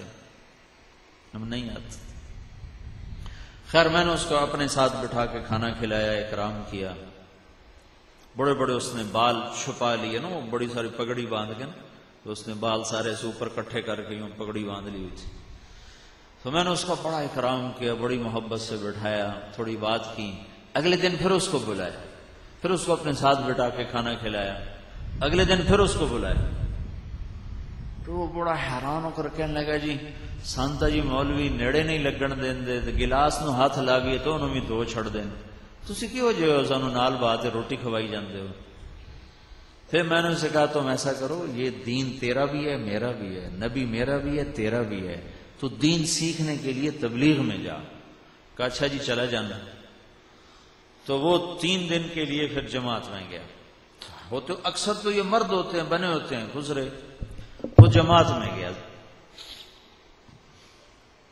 یہ کوئی میں آپ کو 6 سال پرانی بات بتا رہا ہوں، 7 سال. 3 دن کے بعد وہ واپس آیا ہے تو اس نے ناچ سے توبہ کی، پہلی صف کا نمازی بنا، داڑھی اس نے رکھی، شادی اس نے کی، اللہ نے اس کو بچے دیے. اب وہ قرآن سیکھتا ہے، نماز پہلی صف میں پڑھتا ہے. اور ایک اس نے مجھے آزمائش میں ڈال دیا. انہوں نے کہا گل لے مولانا صاحب مینوں آمدہ جاندہ کچھ نہیں، میرا خرچہ ہوں ساری ہے جاتی تو تیرے ذمہ. میں کہا چلو وہ میرے ذمہ، تو ہے کام چھڑ دے. وہ کہا ہم تو تنکا توڑ کے راضی نہیں ہے، تو اب مجھے کام تو کوئی آتا کوئی نہیں، لہذا میرا خرچہ تو نے اٹھانا ہے جب تک تو زندہ ہے یا میں زندہ. میں نے کہا چل ٹھیک ہے، جب تک میں زندہ ہوں تو زندہ ہے، تیرا خرچہ میں اٹھاؤں گا. اس نے کوئی 10 ناچنے والوں کو بلا کر میرے سامنے ان کے بال کٹوائے، ان سے توبہ کروائی. ایک ناچنے والا مجھے پھر نظر آیا، سرخی پاؤڈر لگایا ہوا، اور میں کہا وہ تیرے نال کی بنی؟ آندا جی مسجد وڑیاں، مولوی صاحب آ کے خسرا کدے وڑایا، کڈو اینو بایا. بس پھر مڑ نراما تے ٹر پے.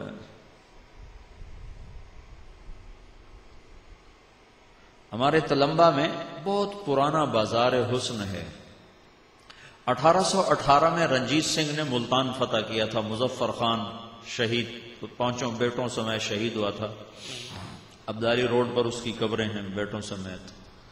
تو تلمبا ملتان کا ایک صوبہ تھا اس وقت، بہت بڑا شہر تھا یہ. تو اس نے جب تلمبا فتح کیا تو ملتان یہ 1818 میں ہے. تو شیر سنگھ نے یہ فتح کیا تھا، پھر رنجیت سنگھ بعد میں خود آیا تھا. تو اس نے ایک بازار حسن کی بنیاد رکھی تلمبے میں. اب تک وہ قائم ہے. اب پہلے والی رونق نہیں ہے لیکن اب بھی ہے، سارا کچھ دھندا ہوتا ہے. تو پھر میں نے سرگودے میں ہمارا ایک ساتھی ہے، اس نے وہاں بازار حسن میں کام کیا، کئی لڑکیوں سے توبہ کروائی، کئیوں کی شادیاں کروائیں. تو میں نے اسے کہا یار تم ادھر تلمبے جماعت لے کر آؤ، میں اپنے یہ جو ہمارے علاقے کی ہیں بچیاں، میں ان میں چاہتا ہوں کوئی اللہ کی بات ہو. تو وہ آئے جماعت لے کر اور گئے بازار حسن. تو انہیں وہاں کی لڑکیوں کو اکٹھا کیا. تو ان سے اس نے بات کی اور کہا بیٹیو میں تمہارے سر پہ اماں فاطمہ کی چادر ڈالنے آیا ہوں. یہ کہنا تھا کہ ساری طوائفیں ایک دم پھوٹ پھوٹ کے رو پڑیں اور کہنے لگیں یہاں تو لوگ ہمارے کپڑے اتارنے آتے ہیں، تم کون ہو جو چادر ڈالنے آئے؟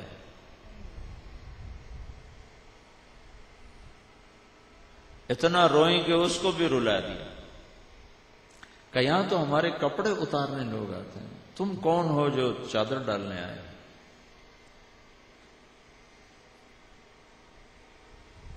ایمان بھی کیا چیز ہے۔ پھر خالد عباس ڈار ہے، وہ 3 دن کے لیے ہمارے تلمبے جماعت میں آیا۔ جواد وسیم ایک اداکار ہے، میں نے ان کو بھیجا، میں نے کہا جاؤ ان سے بات کرو۔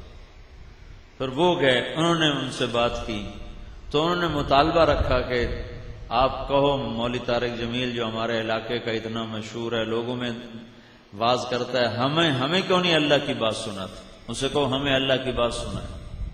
تو میں نے کہا اچھا ٹھیک ہے۔ تو وہاں میں نے ایک چھوٹا سا سکول بھی بنایا ہوا ہے گرامر،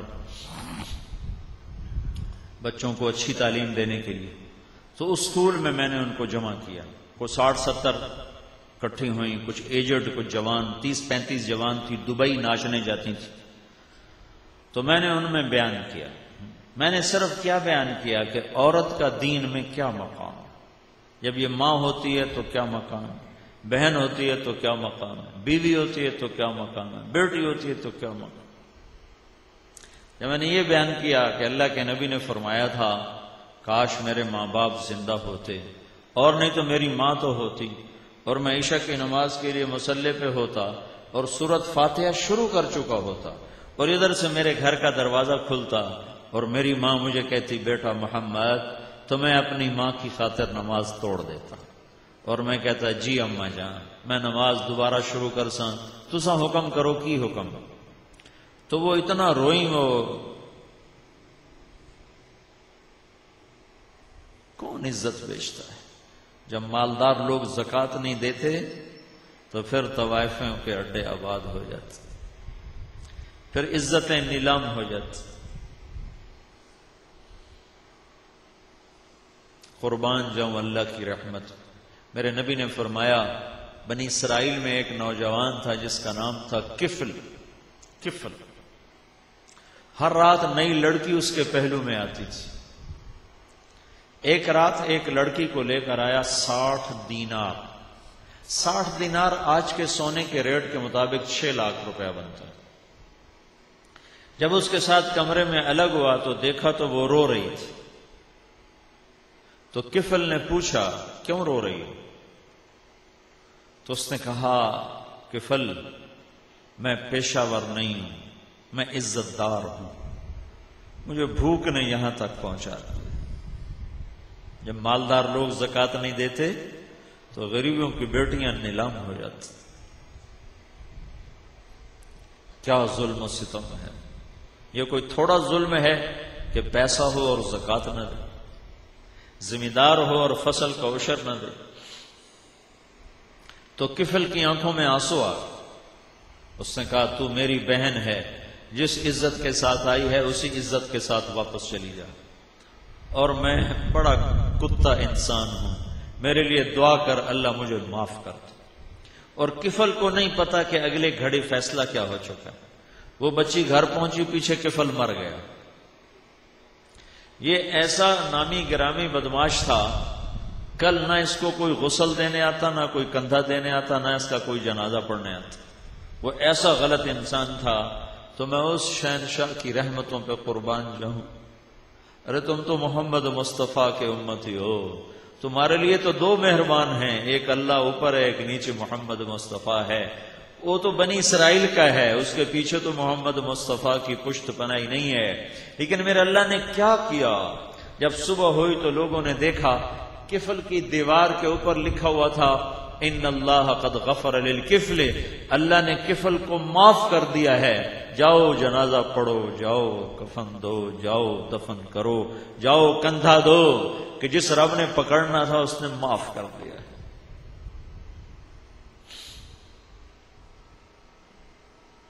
میں نے کوئی پونا گھنٹہ بات کی، وہ زاروں قطار روتی ہوئی وہاں سے گئیں۔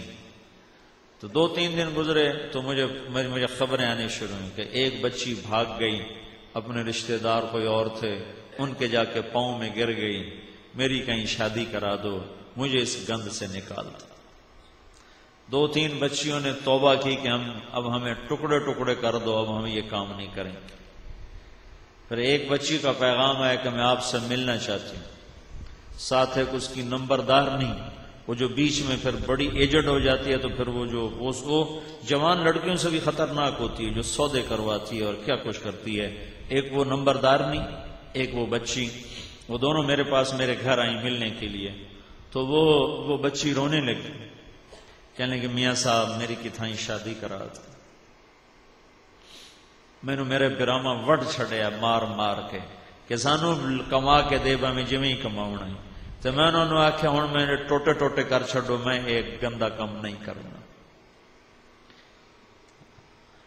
تبلیغ نے صرف ممبر پہ بیٹھ کے تبلیغ نہیں کی ہے، بالا خانوں میں پہنچ کر بھی اللہ کی بات کو پہنچایا ہے۔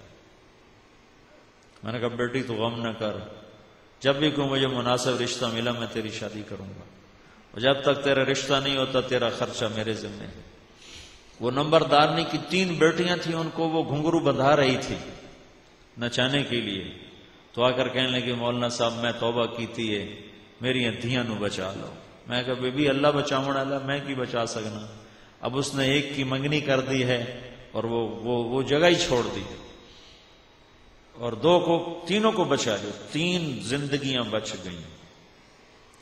تو اس طرح کتنی عورتوں کو میں جانتا ہوں جو بازار حسن کی تھی لیکن بازار چھوڑ کے کوئی شادیاں کر گئیں، کوئی باہر نکل گئیں۔ یہ تبلیغ بڑا عجیب کام، اس نے پاکستان کو سہرا بندھایا ہے، ساری دنیا میں پھرا ہوں، اس نے پاکستان کو سہرا بندھایا۔ تو میری گزارش ہے آپ لوگ چھٹیاں لے کر تبلیغ میں جایا کرو۔ جمعرات کو جب آپ یہاں ہو تو وہ مرکز میں رات میرا بیان تھا، وہاں جا کے بیان سنا کرو۔ جب ڈیوٹی پر ہو تو ڈیوٹی کو عبادت سمجھ کے کرو۔ ایک اللہ کے ایک جہاد ہے جو سرحدوں پر ہوتا ہے، ایک جہاد ہے جو اندر ہوتا ہے۔ جو سرحدوں پہ کھڑے ہیں رات کو پہرے دے رہے ہیں ان کی ایک رات کا پہرا، اور تم لوگ جو راتوں کو پہرے دے رہے ہو تمہارا ایک رات کا پہرا وہ اس 100 سال کی عبادت سے بہتر ہے جس کا ہر دن 100 سال کے برابر ہو۔ تو اپنی ڈیوٹی کو صرف تنخواہ نہ سمجھو کہ تنخواہ لبنی، اپنی ڈیوٹی کو بندگی سمجھو، عبادت سمجھو، لوگوں کی خدمت کرو، لوگوں کے کام آؤ۔ تو نیت کرتے ہو نا سارے بھائی، پچھلی پہ توبہ بھی کرتے ہو تو کہو یا اللہ میری توبہ، پھر کہو یا اللہ میری توبہ، پھر کہو یا اللہ میری توبہ۔ اب چھٹیوں میں کوئی وقت لگانے کے بھی ارادے فرما لو اور کوئی اپنے نام بھی بتا دو، پھر دعا کرا لیتے۔ ہاں جی فرمائیں جی، ماشاءاللہ، اللہ قبول فرمائے۔ یہ ارادہ جی جی بھائی، ارادہ کرنے سے بھی ڈرتے ہیں، کہتے ہیں یہ ارادہ تو کریں، چھٹی تو اللہ دلائے گا، ان کے ذمہ ارادہ کرنا ہے۔ ماشاءاللہ، اور کھڑے ہو جائیں، 4 ماہ کے لیے چلے کے لیے ارادہ فرمائیں جی، اللہ قبول فرمائے۔ ہاں جی ستمبر سے چل رہا، یہ سارے پولیس والے ہیں، اللہ قبول فرمائے۔ ہاں جی اللہ قبول فرمائے، ماشاءاللہ۔ ہاں جی ارادہ تو بھائی سارے ہی کر لو نا، 4 مہینے کے لیے، 40 دن کے لیے، ہاں جی کم سے کم 3 دن کے لیے تو سارے بھائی ارادہ کر لو۔ اللہ قبول، اللہ قبول فرمائے۔ ہاں جی ہاں جی 3 دن تو ہر مہینے لگا سکتے ہیں، ہر مہینے 3 دن کی ترتیب بناؤ، چھٹی لے کر، چھٹی مل جائے 3 دن لگاؤ، نہ ملے اگلے مہینے کو ترتیب بنا لو۔ آپ کی ڈیوٹیاں ایسی ہوتی ہیں، ڈیوٹیوں میں نماز کو ضرور زندہ کرو، تو انشاءاللہ آپ کی دعائیں براہ راست اللہ کے دربار میں قبول ہوں۔ درود شریف پڑھ لو۔ اللہم لک الحمد کما انت اہلہ فصل علی محمد کما انت اہلہ وافعل بنا ما انت اہلہ انک اہل التقوی و اہل المغفرہ ربنا آتنا فی الدنیا حسنہ وفی الآخرۃ حسنۃ وقنا عذاب النار۔ یا اللہ ان سب بھائیوں کو عدل والا بنا دے، انصاف والا بنا دے، یا اللہ خیر اور برکت کے پھیلنے کا سبب بنا دے، ظلم و ستم کے مٹنے کا ذریعہ بنا دے۔ میرے مولا تیری ساری دھرتی صرف میرا ملک نہیں، پوری دھرتی ظلم و ستم کی چکی میں آ گئی ہے۔ آج کے فرعون مصر کے فرعون سے بڑے بن چکے ہیں، آج کے قارون مصر کے قارون سے بڑے بن چکے ہیں۔ یا اللہ یا اللہ، مصر کے فرعون نے تو صرف 70,000 ذبح کیے تھے، تیری پکڑ آ گئی تھی۔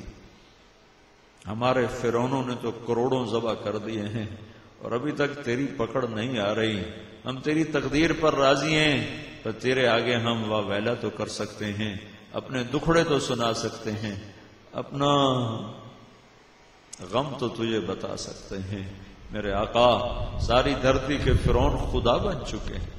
تیری سنت ہے جب کوئی خدائی کا دعویٰ کرتا ہے تو اسے دکھا دیتا ہے کہ خدائی تیرا کام ہے، شہنشاہی تیرا کام ہے۔ ہمارے فرعون بڑے فرعون بن چکے ہیں۔ مصر کے قارون نے صرف مصر لوٹا تھا، ہمارے قارونوں نے تو 6 بر اعظم لوٹ لیے۔ یا اللہ، تیری دھرتی پہ کروڑوں معصوم بچے روزانہ بھوکے سو جاتے ہیں یا اللہ، اور اگلی صبح ان کے لیے کھانے کا کوئی سامان نہیں ہوتا ہے، اور قارون آج کے سونے کے برتنوں میں کھاتے ہیں، ایک ایک کھانے پر لاکھوں روپے اڑاتے ہیں۔ اے میرے آقا، تیرے آگے ہماری فریاد ہے، سن لینا یا اللہ۔ ہمارا نہ کسی حکمران پہ دعویٰ ہے، نہ گلہ ہے، نہ آس ہے، کہ ہمیں پتہ ہے تو جو روٹھ گیا ہے، تو نہیں مانے گا تو نیچے کام نہیں ہوگا۔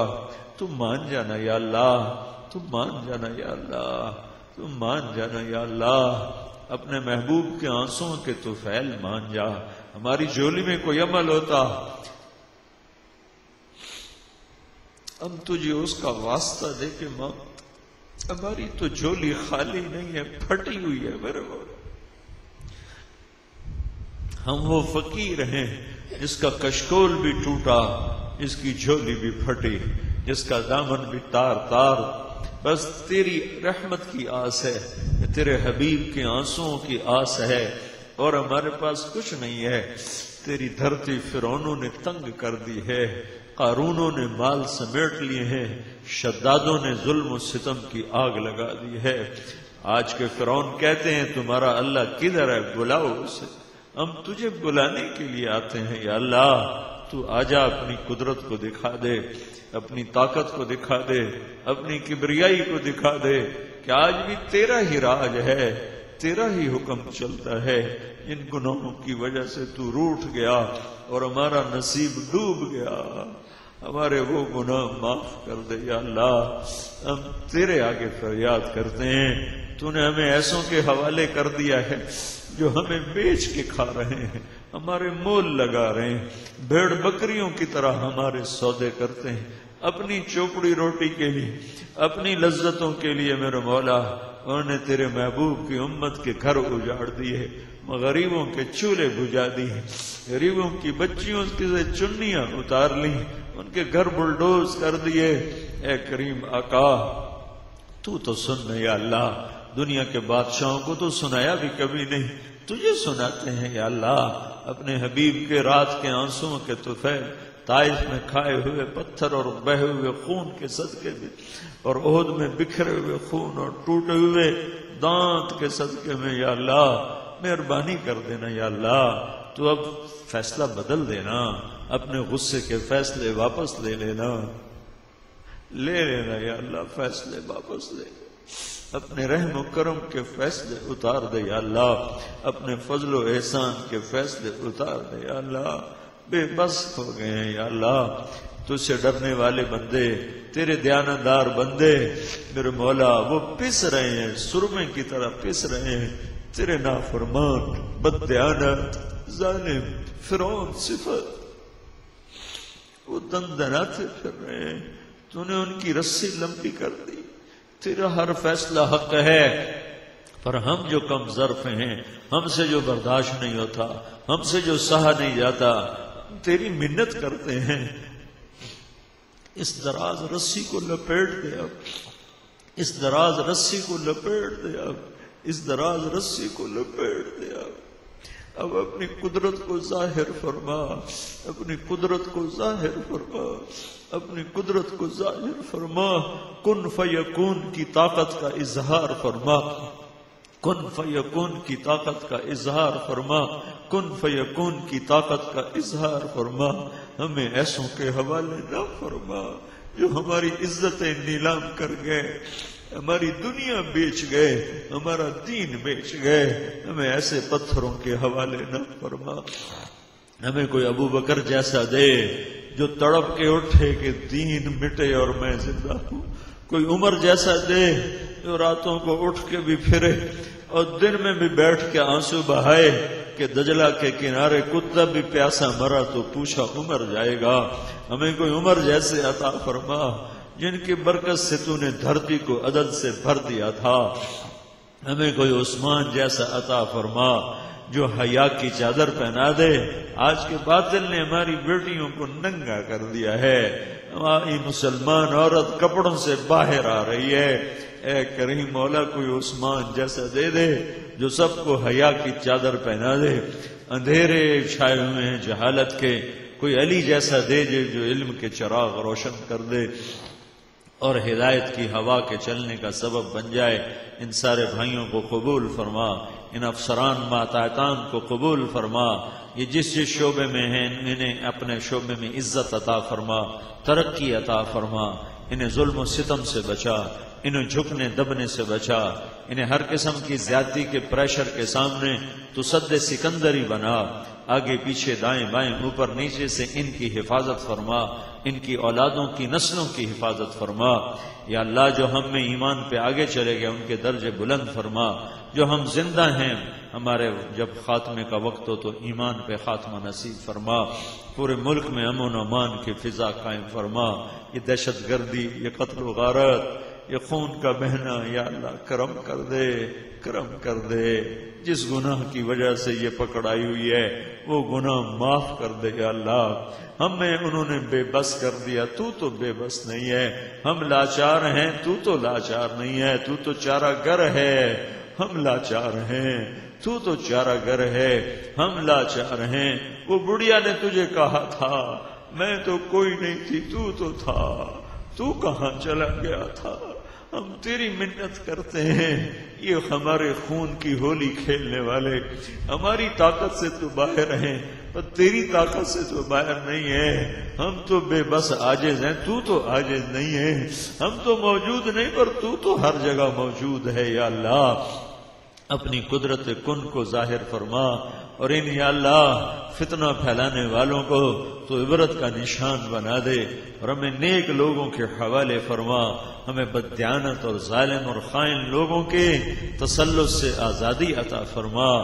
یا اللہ راضی ہو جا، ان سارے بھائیوں سے کو جزائے خیر عطا فرما۔ تو ان کے بڑے افسر یا اللہ مختار صاحب کو بھی، یا اللہ ان کے جتنے اور صاحبان تشریف لائے ہیں ان سب کو بھی جنہوں نے یہ ساری مجلس کے لیے کوشش کی، محنت کی، ان کی نیک نیتی کو، خلوص کو ان کے لیے دنیا اور آخرت کے کا ذخیرہ بنا اور ہم سب کی اس مجلس کو اپنے اے اللہ رضا کے خزانوں میں ڈال کر قبول فرما۔ ربنا آتنا فی الدنیا حسنہ وفی الآخرۃ حسنہ وقنا عذاب النار وصلی اللہ تعالی علی النبی الکریم آمین برحمتک یا ارحم الراحمین۔